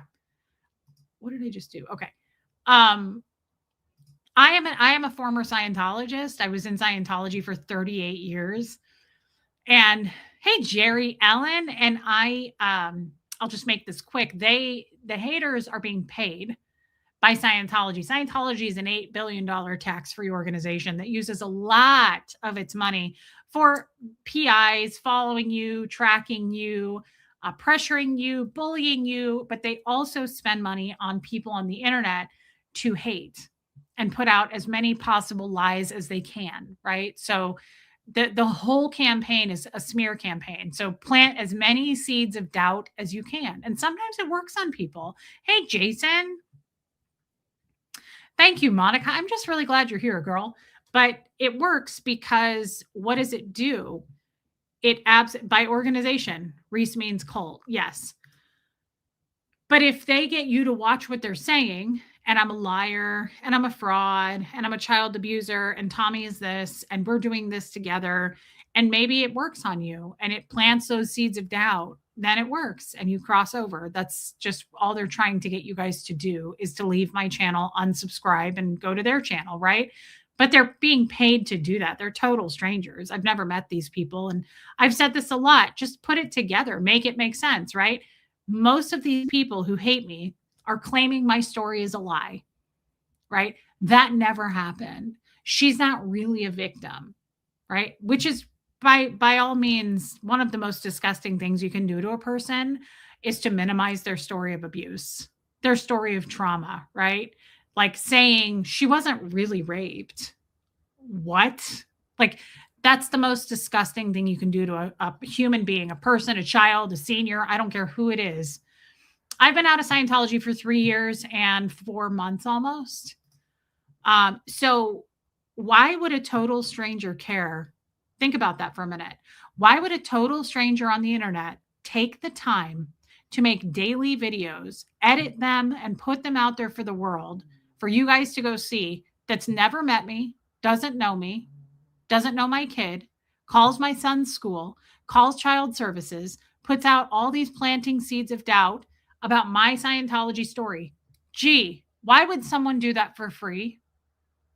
That's got no beef with me. That's not like some ex-relative or, we fought in the past or some crazy. Why would they do that? Why would you take the time to do that? You are being paid by the cult of Scientology. And it's nothing on them. They've got $8 billion to spend, right? And they don't pay taxes. And they don't want my story told. So of course, it just like it trickles on down and it makes total sense. So the reason I bring this up lately is because you'll see it. There's a lot of new people here. Thank you for being here. And these hate channels tag me. And I'm not really sure how you do that because I've never tagged a channel before, but they tag me so that they're not stupid about it. Scientology shows them what to do. So they tag me so that your feed, your Facebook or your YouTube feed, it's going to pop up those hate channels and then you're going to see it. And so I'm just giving you that heads up. Feel free to watch it. Feel free to seek it out and look for it yourself.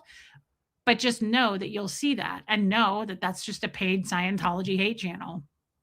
It's the oldest trick in the book. They've been doing it for a very long time.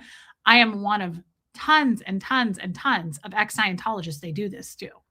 It's not like I'm special. The Scientology pays all kinds of giant hate campaigns to take over and get us hated, right? Those guys are so obvious. It's very obvious. It's incredibly obvious, Rue, just because, again, who in their right mind would take the time? These guys make videos about me around the clock daily for years. Who would do that? Editing videos, doing all of that, taking the time. It doesn't make any sense. Put that together, like use your thinking cap. That doesn't make any sense. No sense at all, right? Hey, Crafty Carrie. And then there's a few channels. I mean, there's a woman that I don't know if she's being paid, but she gets paid big time. She's monetized on her channel and she gets paid hugely when she does hate stuff on me. So there's that. But those guys specifically are OSA. They're OSA ops. So OSA is the division of Scientology called the Office of Special Affairs. And that's like the eye in the sky. It's the surveillance division where they hire all the PIs, they hire the hate people, and they're just being paid by OSA. That's all. That's all it is. It's really not that deep. It's not smoke and mirrors. It's very obvious if you look at the equation and how it all works. They don't want my voice out here. They don't want me talking about my story. They don't want me saying anything. So instead, all they can do, because they have no power over us, so all they can do is go, I got receipts to show proof that her story isn't real. It doesn't hold water. And I have receipts to show that she's a terrible mother. And I have receipts to show that Tommy is this and that she is stealing money from you and that she is a scammer and a grifter. It's the same recycled stuff for years now. They say the same thing over and over. And a few people every once in a while will go with them, right? There's a few people that will leave us that makes me sad. And they'll go watch it and go, oh my God, I had no idea the truth about Reese and Tommy. There's a few. They get a few. And Godspeed. They also don't have 14 teeth among all of them. Their family tree looks like a telephone pole. Oh my God, babe. I mean, that is true. The one has like 3 teeth, and that's why when he laughs, he always goes, he always covers his mouth, which it's like, who cares whether you have teeth or not? The other one has no teeth at all. He just wears dentures. But what's wrong with that? A lot of people have dentures. I don't care. But they're also racist. They're proud racists. One of them's channel says white owned, right? He's got a black doll hanging in a noose with my name on it. I mean, they're proud racist Nazis. That's not really credible. They hate women, right? So, I mean, I'm always thankful for my haters because I don't have to sell that they're bad people. Just go look at them. They're terrifying. They're disgusting. They're pure, pure white trash. Tracy Colby, they hate. You show love and understanding. You give us and make us feel heard. That is so nice. They are full of hate and they get money. I've made my mind up. Tracy, that is very kind of you. I appreciate you saying that. Thank you for super chatting that, but it's true. And this is also a fact. They are not burdened by deep thought. I set a trap when I feel like it, and they walk right into it every time. The second I talk about stuff like this, they already have a video they're making right now that's going to go, we're not being paid. We're not being paid. They're so stupid. They walk into it every time. And tell me you're not being paid without telling me you're not being paid. Like, they're watching right now. They constantly watch me. They're obsessed with me. And I just say, keep the focus on me, fellas, because I can handle it. And your bullying doesn't have any power or effect over me. And I would prefer that you continue to do it to me versus some other woman or man that can't handle it, that you bully. Reese, not all white trash is like that. I don't know what that's supposed to mean, Renee B. These guys are complete racist Nazi trash. Let's put it that way. But what was I saying? I just read Renee's comment and I went blank. Oh, no, they're really dumb. They walk into my trap every time. They're really, really stupid. And all they can do is call me fat and ugly. They're like 9-year-olds. They're 9-year-olds. And Nora said the funniest thing to me recently. And I'm just going to repeat it because I lost my shit on my couch. Nora goes, they're stupid.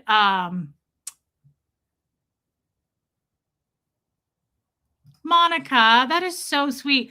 I can already see why Tommy is always bragging about you and how wonderful you are. I love you, Monica, and I hope that you never leave us. Thank you. Nora said to me, oh my God, yeah, they protest too much. Nora said to me, you guys, she goes, they're racist Nazis who've never been laid or touched a boob in their entire lives.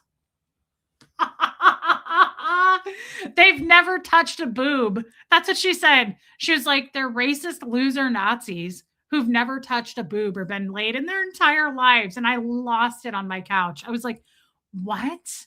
That's the funniest thing I've ever heard. And it's probably true. Like, they've never touched a tit. Not that tits mean anything to me, and mine have never met. We know this. I mean, my thighs, my ass cheeks, bonded together. Tits, this one doesn't know this one exists. So they need a few panty hamsters in their life. They're never going to get laid. They've never touched a boob or got laid outside of their immediate family. Oh my God. Hey, old Charlie. Babe, It's true though. I mean, it's sad, but true. And you know, that's their choice. It's their choice to be super hateful like that. We don't care. The show goes on, right? Life goes on. And that's what makes them insanely mad. We don't get affected by it. Nobody gives a shit. We got 260 people here. Hit subscribe. We still laugh and we still have a good time without them. They are literally drinking poison, hoping that it affects me. That's how I look at them every time. They are literally drinking poison, hoping, yeah, they haven't seen a ham wallet since the bicentennial. They haven't been with a panty hamster ever.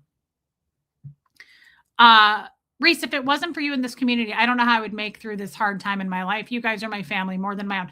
Angie, I don't know if you got my text, but I invited you to the Zoom call tomorrow just for some connection. But in my text, I said, no pressure, and I totally get it if you don't want to come. But I just thought maybe it would be nice for you to see some faces and let us comfort and love you. But if it's too soon, I understand. I just want you to know that, and I love you. Hate is completely toxic, Leslie. But the sad thing is, we're over here in our safe space where our mods are protecting us, right? And keeping us away from it. I'm not going to watch those guys. I know what they look like. I don't need to see that shit, right? So they're drinking poison, hoping that it's going to affect us, and it never does. We don't mind getting grifted because we get to make payments. Exactly. Leslie, take it from Leslie. She's on a payment plan. Leslie Venmos me every Monday and Wednesday, and she just keeps my bills afloat. I'm joking. Am I? Oh, I shouldn't say that. Leslie's going to start getting hated. No, guys, they never win. Hate doesn't win. It sinks to the bottom. It never does. Tommy says this to me all the time. Show me a hate channel that's successful. There isn't one. Show me a troll channel that's doing really, really well. There isn't one. And I haven't mortgaged my house even yet. That is so sweet. Yeah, some of you sell your children, your homes, just to give me money. And I couldn't appreciate that more. I can hear the banjos. Oh my God, Jen. They're peckerheads that I love. I don't know if this is a Canadian thing. Joanne Hawley says this a lot. They're peckerheads. Who uses that term? I love it, Joanne. Never touched a boob they didn't have to pay for. Drayston, it's sad. Like, where are these guys going to be a year from now? Are they going to be still stuck and obsessed with me saying the same shit? Reese is fat. Reese is taking your money. Reese is a liar. Reese's story isn't true. Reese is a bad mom. Like, are we going to come up with anything new? Because it's starting to get obvious. Like, people are starting to see through that shit. And the ones who just are just like them, pure trash, are going to go side with them. It's so much simpler than we make it. Like, you're either trashy and you believe shit. And I will say this, because I said this last night.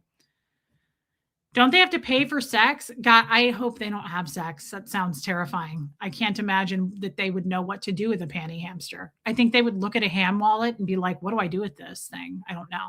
What does it do? What do I do with it? They could ask Tommy. Tommy knows what to do with it. We could set up like a class or something, but nothing's free. So they'd have to pay to play. Selling your blood once a month will cover your membership fees. Babe, I did not think about that. That's a great plan as well. Sell your children, sell your blood, refinance your house, right? All of these things are doable. If your heart is put into it, you can make it happen. There's not a prostitute in North America that would sleep with any one of these people. Trust me, even hookers have standards. Of course they do. Who would sleep with that? Hey, Kathy, right? I will say this, because this is important, right? Liz Tricks. Lisa Renfro, you've never heard of a panty hamster? That's how I got Tommy roped in. That's how I got Tommy to be with me.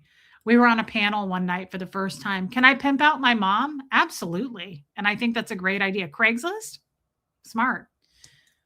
What are you doing there? Why are you staring at me? Good Lord, girl.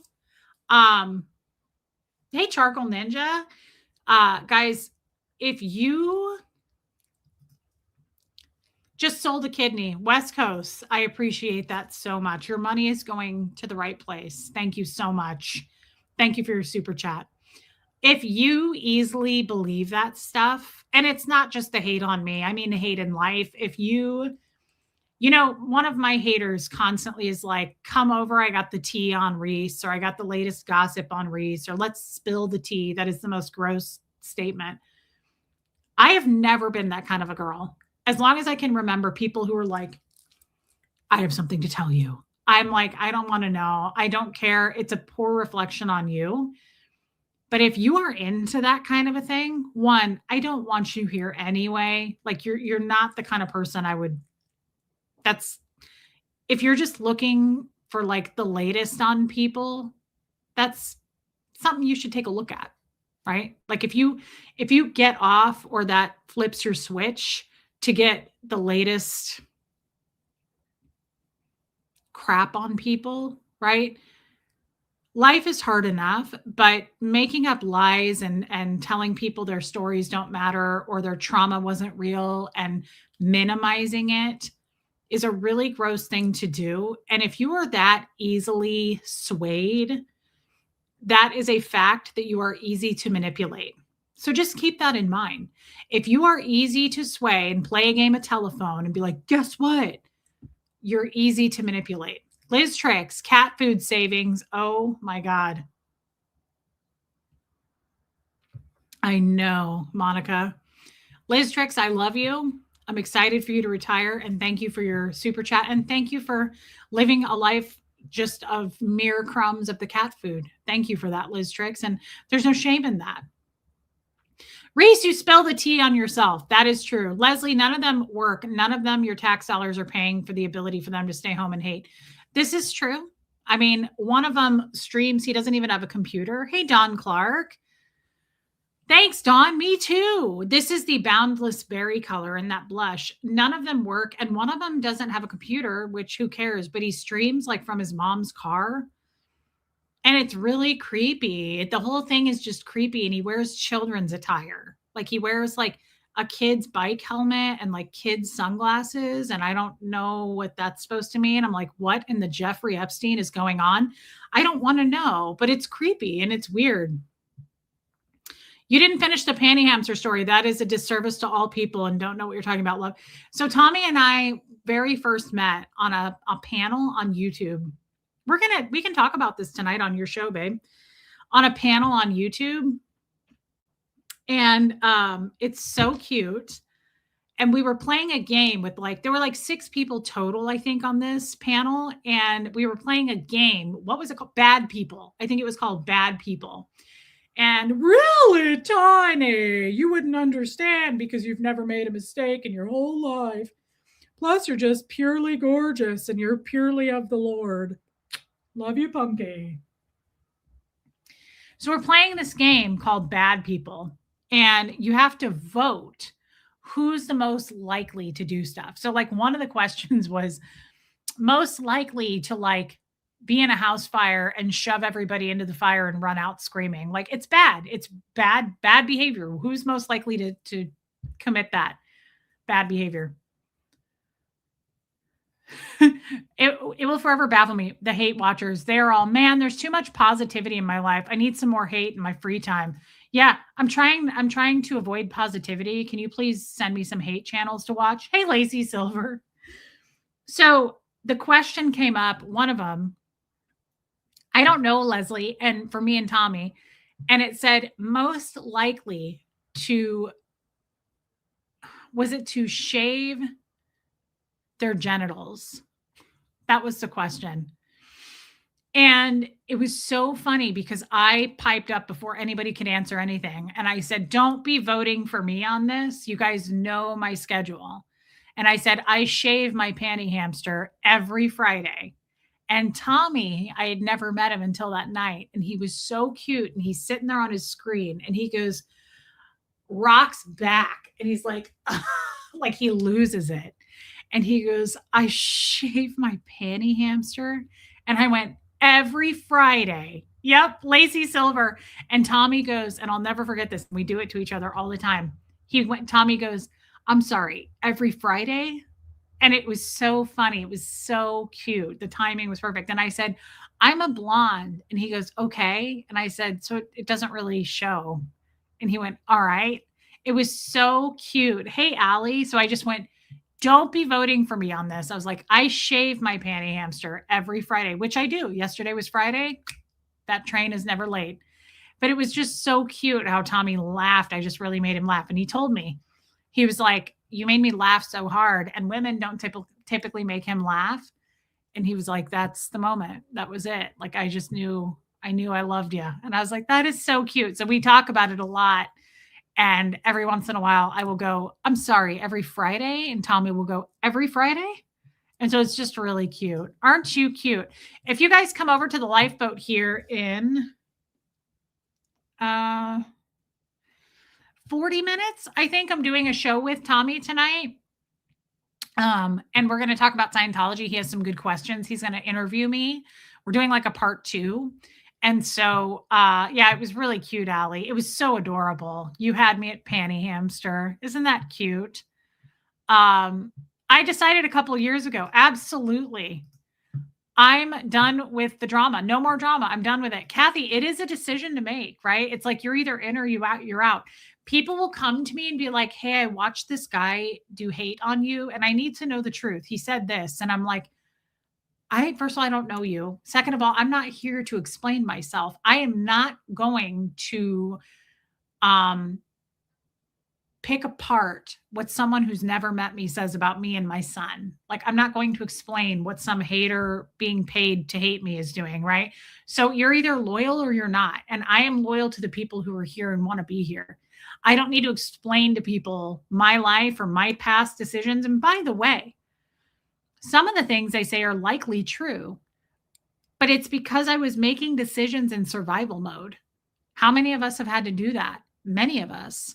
Right? I'm not proud of some of the choices I made in my past, but I was a Scientologist. I was in a horrifically abusive marriage, right? So, yeah, I stand for that. I support men and women who have had to make decisions that they are not proud of in survival mode. It happens, right? But for you to come along and minimize my story, my trauma, and be like, she did this, right? That's garbage. And I'm not embarrassed about decisions that I wouldn't have made today where I feel safe and loved by Tommy and you guys, right? It's different. The Zoom is tomorrow. I have never waxed and I never will. I'm too freaked out to do it. I know a lot of people do it. I'm a little too scared and I don't mind shaving. Jen Craven, I don't recognize your name, but you are sure cute. Oh, first time here. Well, welcome. I came here because your hub said to do it. You're beautiful and I'm looking forward to watching you. Oh my God, Jen. I love, love, love having new people, and I hope that you stay with us.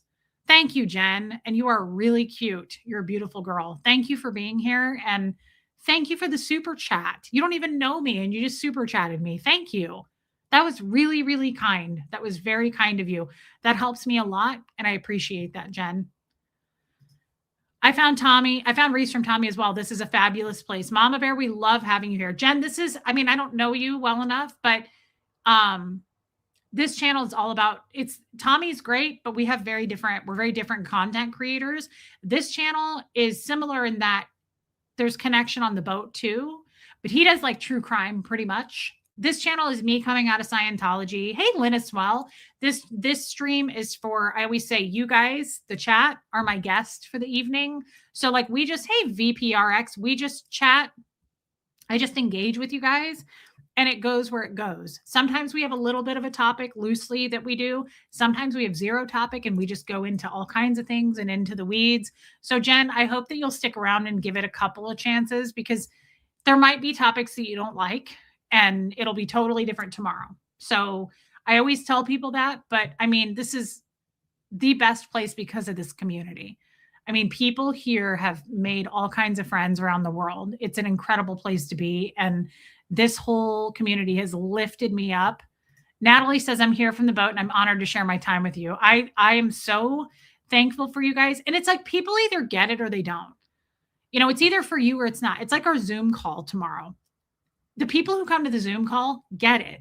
They love it. And it's for them, right? It's not for everyone. It's what my mom always said about me. You're not going to be for everybody, Reese. I don't expect to be for everyone. Some people, Jen, will leave a comment after this channel and go, I just couldn't listen to you. You're so annoying. You're telling a story and then you say hi to Jen. And then you keep telling a story, and then you say hi to old Charlie. And then you say hi to Natalie. And it's like, yeah, you're right. This isn't for you. Because I did not get connection being in Scientology. I craved connection. And the biggest thing for me is feeling seen and heard and loved and accepted. And so I want to do that tenfold for you guys. So when people come in, it's like we really are all in a room. And so I'm like, hey, Jen's here. Hey, Debbie Loving Life. She just got here. Would you not say hi to someone that walks into a room? Of course you would. So it's the same thing. I want people to know I know you're here and you're welcome here. And none of us are for everyone. Pumpkin, I'm a fan of enchiladas. That was another funny one that Tommy and I early on did. So Tommy and I were chatting in my old house in Kansas City, and he's in Arizona, and we're streaming together. Tommy and I streamed together a lot in the early days. What's it stand for? I'm about to tell you. So I am so stupid, Leslie. I literally am so naive sometimes that it's sad. Like it's embarrassing for everyone, including me. It's cringy how naive I can be. I walk right into shit. I don't even know who Marilyn is. That's hilarious. That's because she's an absolute nobody. She's a waste of time and space. I think it's wonderful, Reese, the interaction. Natalie, thank you. So that's what I love about you, Reese, is you make everyone feel welcome. It's very important to me, Robin. That is legit important to me. So Tommy and I are streaming, Leslie, and we were talking about, I think, how do we go into it, babe? You weren't in Nevada. No, you weren't. You were in Tucson. I never met you when you lived in Nevada. So Tommy and I are streaming, and we're talking about, I think we were talking about a honeymoon. And, you know, I've had a few of those because I've been married a few times. And I said it would be fun to go on a honeymoon to like Hawaii or something and walk the beach. And I said it would be so fun to eat enchiladas. Well, welcome in. Oh, that's Beans, Mama. I can tell by your picture. Hey, babe. And I go and have enchiladas. And Tommy goes, Leslie, I'm so embarrassed. Talking about a honeymoon, you didn't have a proper one, and that would be happening on our wedding night, on your wedding night. And Tommy goes, I'm a fan of enchiladas. He goes, but I'm going to be honest, I'm not going to be eating enchiladas on my honeymoon. And I am so stupid, Leslie. And you can go back and see it. It's a short. You can tell I really am dumb. And I go, what are you going to eat? And Tommy pauses and he goes,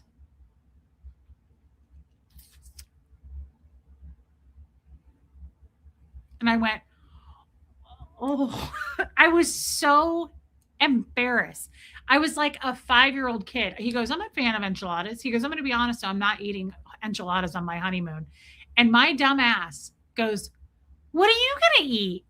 Because I'm always thinking about food. Like, I'm not thinking about sex like a man. I'm thinking about food. And so, of course, I'm talking about enchiladas. And I go, what are you going to eat? And Tommy's like, he just stares at the screen. And I went, oh, I'm sorry. I thought you were Beans, Mama. You have a very similar picture. I love the community you created. I love how welcoming and accepting this community is. I love you, Anne Marie. And I'm so glad you're still here, but you need to go to sleep. Panty hamsters. That would be it. Peaches, Leslie, yes. And I feel so stupid to this day. You can see it. It's a clip on my channel. And I'm just so, it was the first time I ever saw you blush. It was so embarrassing. Everybody got it except me. And I'm so dumb. I literally just went, what are you going to eat? Like, and Tommy just sits there waiting for me to get it. And he was like,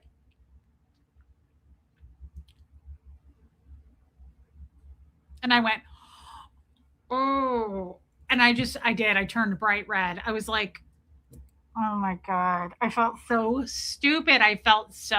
Your naivety is darling. It's not, Leslie. And it was so embarrassing.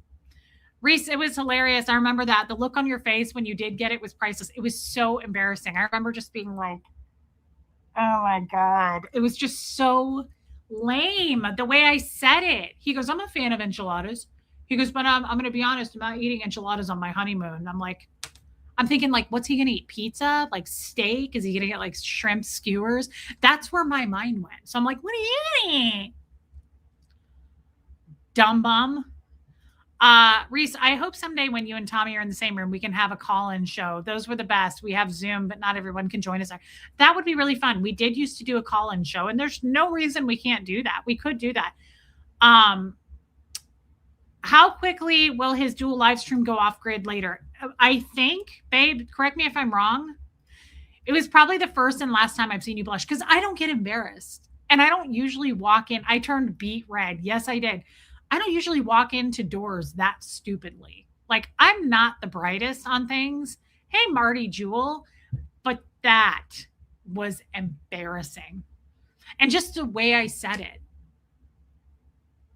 I didn't pick up what he was putting down. And I went, what are you going to eat? I just felt so stupid. I was like, what are you going to eat? What are you going to eat? Shrimp skewers? Pizza? What are you going to have, babe? And he was like, this bitch. Moosey! Speaking of Tommy, here's Tommy's boy. This is Tommy's son, Moose. We found him on Father's Day and named him Moose because Tommy's dad's name was Moose, not Huxley. And Moose lives here and he kills everything and he's a criminal just like Tommy. They're of the same bloodline. I wish he was retired like his father, but he is not. And he murders everything. And he's super smart and he's a jerk, but he's cute. Moosey, why do you kill everything? Why are you a criminal like your dad? Why can't you live a straight life?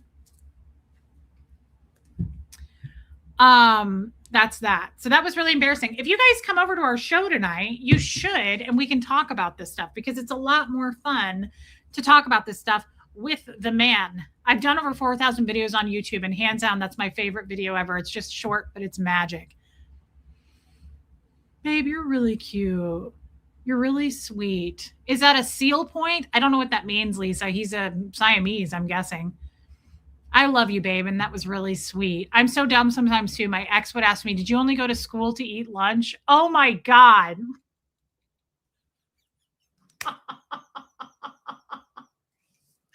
Now, that's hilarious, Kathy. I'm stealing that only to tear myself down. I would not ask someone else that, but I am totally going to say that about me now. I'm going to be like, guys, because, I say a lot, like, I don't know. I grew up in a cult. The T-Mobile guy yesterday, when I told him I go to Ecuador, he goes, where is that? And I said, South America. And he goes, okay. He goes, sorry, I'm not good at geography. And I was like, oh my God, like we shared that. I said, me too. I grew up in a cult. I don't know anything. From now on, I'm going to be like, me too. I only went to school for lunch. That's awesome. I love that. I only went to school to eat lunch. Holy shit. That's funny. I am stealing that about myself the rest of my life. Now, I won't take credit for it. I don't ever take credit for other people's jokes and comedy, but that is hilarious. The magic videos when you both realize you own the same fur coat, that was amazing too. Debbie, that's when I really, really fell in love with Tommy. It was that night, that New Year's Eve, when Tommy put on that fur coat and he said to give him a hug. We were on screen. We were not in the same house. And Tommy went like this. Come here. And remember when I called his hands paddles? Tommy's hands are bigger than my face. His hands are enormous. They're the biggest hands. He's got Wreck-It Ralph hands. And he went like this. And he went, come here. And I went, oh, I fell head over heels for him that night. And I've had a raging crush on him since. Have we had problems? Did I nearly kill him? And what doesn't text you? What texts you 6 months later and doesn't kill you or whatever that old chestnut? Did I come back into his life? Did I come on YouTube and go, Tommy, come back. You can blame it all on me. I was wrong and I just can't live without you. Neptunes. Thank you for gifting memberships, babe. That is so lovely. I love it when you guys do that. People love it. Thank you. Oh my God, Joanne Hawley, does that mean wait, am I going to see you tomorrow? Are you not going to be at the Zoom tomorrow? No way. You didn't tell me that. I love you, Joanne. I'm sorry. That makes me sad. I knew you were in love then. Yeah, Renee B. I really fell in love with him. No, Tommy, not every man owns such a coat, but it was proof that you two were made for each other. Totally. Yeah, I was big time in love with that man then. Rue. Guys, so in 25 minutes, I got to go feed Lila. I thought it was pretty funny when I showed up and you had the coat on and said, I have the exact same coat. I know I had the exact same coat. That was so crazy. Meant to be, fella, in more ways than one. That's right. Getting in that ham wallet, doing the lap clap, right? I could keep going, but I won't. I'm going to scare all the new people away. I can't get enough of you and your husband. You guys are awesome. So much love and honesty you both bring is refreshing. Jojo DGP, I love your dog and thank you for saying that. That is so kind of you. Thank you, Jojo. Thank you to all the new people. Please hit subscribe because what happens is YouTube unsubscribes you or you decide that you hate me and you hit unsubscribe. But I think it's still worth subscribing. I don't think you should make up your mind yet. Let the weekend roll by, right? It's Easter week coming up. Really let it kind of wash over you. You know, I know I'm not for everybody, but also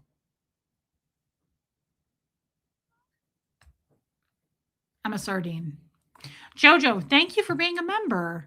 What's going on with the Zoom? So the Zoom is the last Sunday of the month. Babe, it's the last Sunday of the month. I don't ever push it here. It's just a thing we do for the upper tiered members of it's the 3 upper tiers of this channel. Some people on their channels do members only stuff. I do a once a month Zoom call for the people who have the upper tiers on this channel. And we just have a good time. We just spend about 8 hours talking on Zoom. And there's like usually about 50 of us. And it's not for everybody, but it's people all around the world. I am invigorated and enlightened and refreshed by them. And the people who come feel the same way. But it's not for everybody. Some of you just heard what I said and went, holy shit, that sounds horrible. A lot of people love it. And I love it. Do I have Cash App? Because I really don't like giving YouTube my money. Monica, that's so nice. I don't know if I have Cash App. I thought that was the same thing as Apple Pay, but I guess it's not. I have a Linktree thing on my channel. I don't ever promote it because I don't ask for money. But because you're asking, I have Venmo and I have PayPal and Angie Mo gave me money once on Apple Pay. I don't know how to do it though. My mods can post my Linktree that has Venmo and PayPal, but please don't feel pressured to do it, right? Like I'm just here because I enjoy being with you guys. It's not about the money. I'm just kidding. Venmo me all your money, sell your house, sell your children. I'm not here just for fun, guys. Nothing's free, okay? Unless you want to see these. Just kidding. Just kidding again. Check out our other channel for that.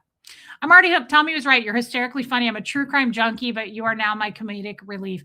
Jen, I love you, girl. Plus, you're really cute. Like, you're so cute, it makes me feel inadequate. Like, you have the most beautiful eyes I've seen in a long time, but you'll fit in great here. Thank you, Jen. I love you already. You should really consider getting into comedy. You're very funny and your delivery is spot on. Improv, Cat's Meow. I think that you just don't have high enough standards, to be honest. I'm really not that funny. I think it's funny when you guys say I'm not funny. I'm like, maybe you should watch real comedy. This is embarrassing. But thank you. No, I don't think I'd be great at it. I think standing on a stage, I don't have a gallbladder. So at any given moment, I could shit my pants. And that could happen too. And that happens a lot. I shit myself about every 8 weeks, if I'm being honest with myself. I used to tell you guys it was quarterly. I was lying. It seems to happen a lot more often. The more I eat Alfredo sauce. And I did buy some at Costco yesterday. It was so good. They were taste testing it. I did try it. I get it. I broke my own rule. Thank God, Janet, keeping my streak of never having to give money back. Guarantee. Reese is awesome. Reese, why is it that I have to send you Cash App before I'm allowed to call you? That seems mean now. Babe, that's between us. No, we're not talking about me right now. We're talking about you. That's something that we worked out a long time ago that is private. And you're supposed to pay me every time you talk to me because my time isn't free. Remember? You're paying to have a wife. That's okay. There's nothing wrong with that. It's just something we worked out. George Carlin would love you. I was raised by George Carlin. That's all I watched when I was a child. You actually are. I was kidding. Cat's meow. Thank you. I was not trying to make you feel bad. You should try improv, not joking.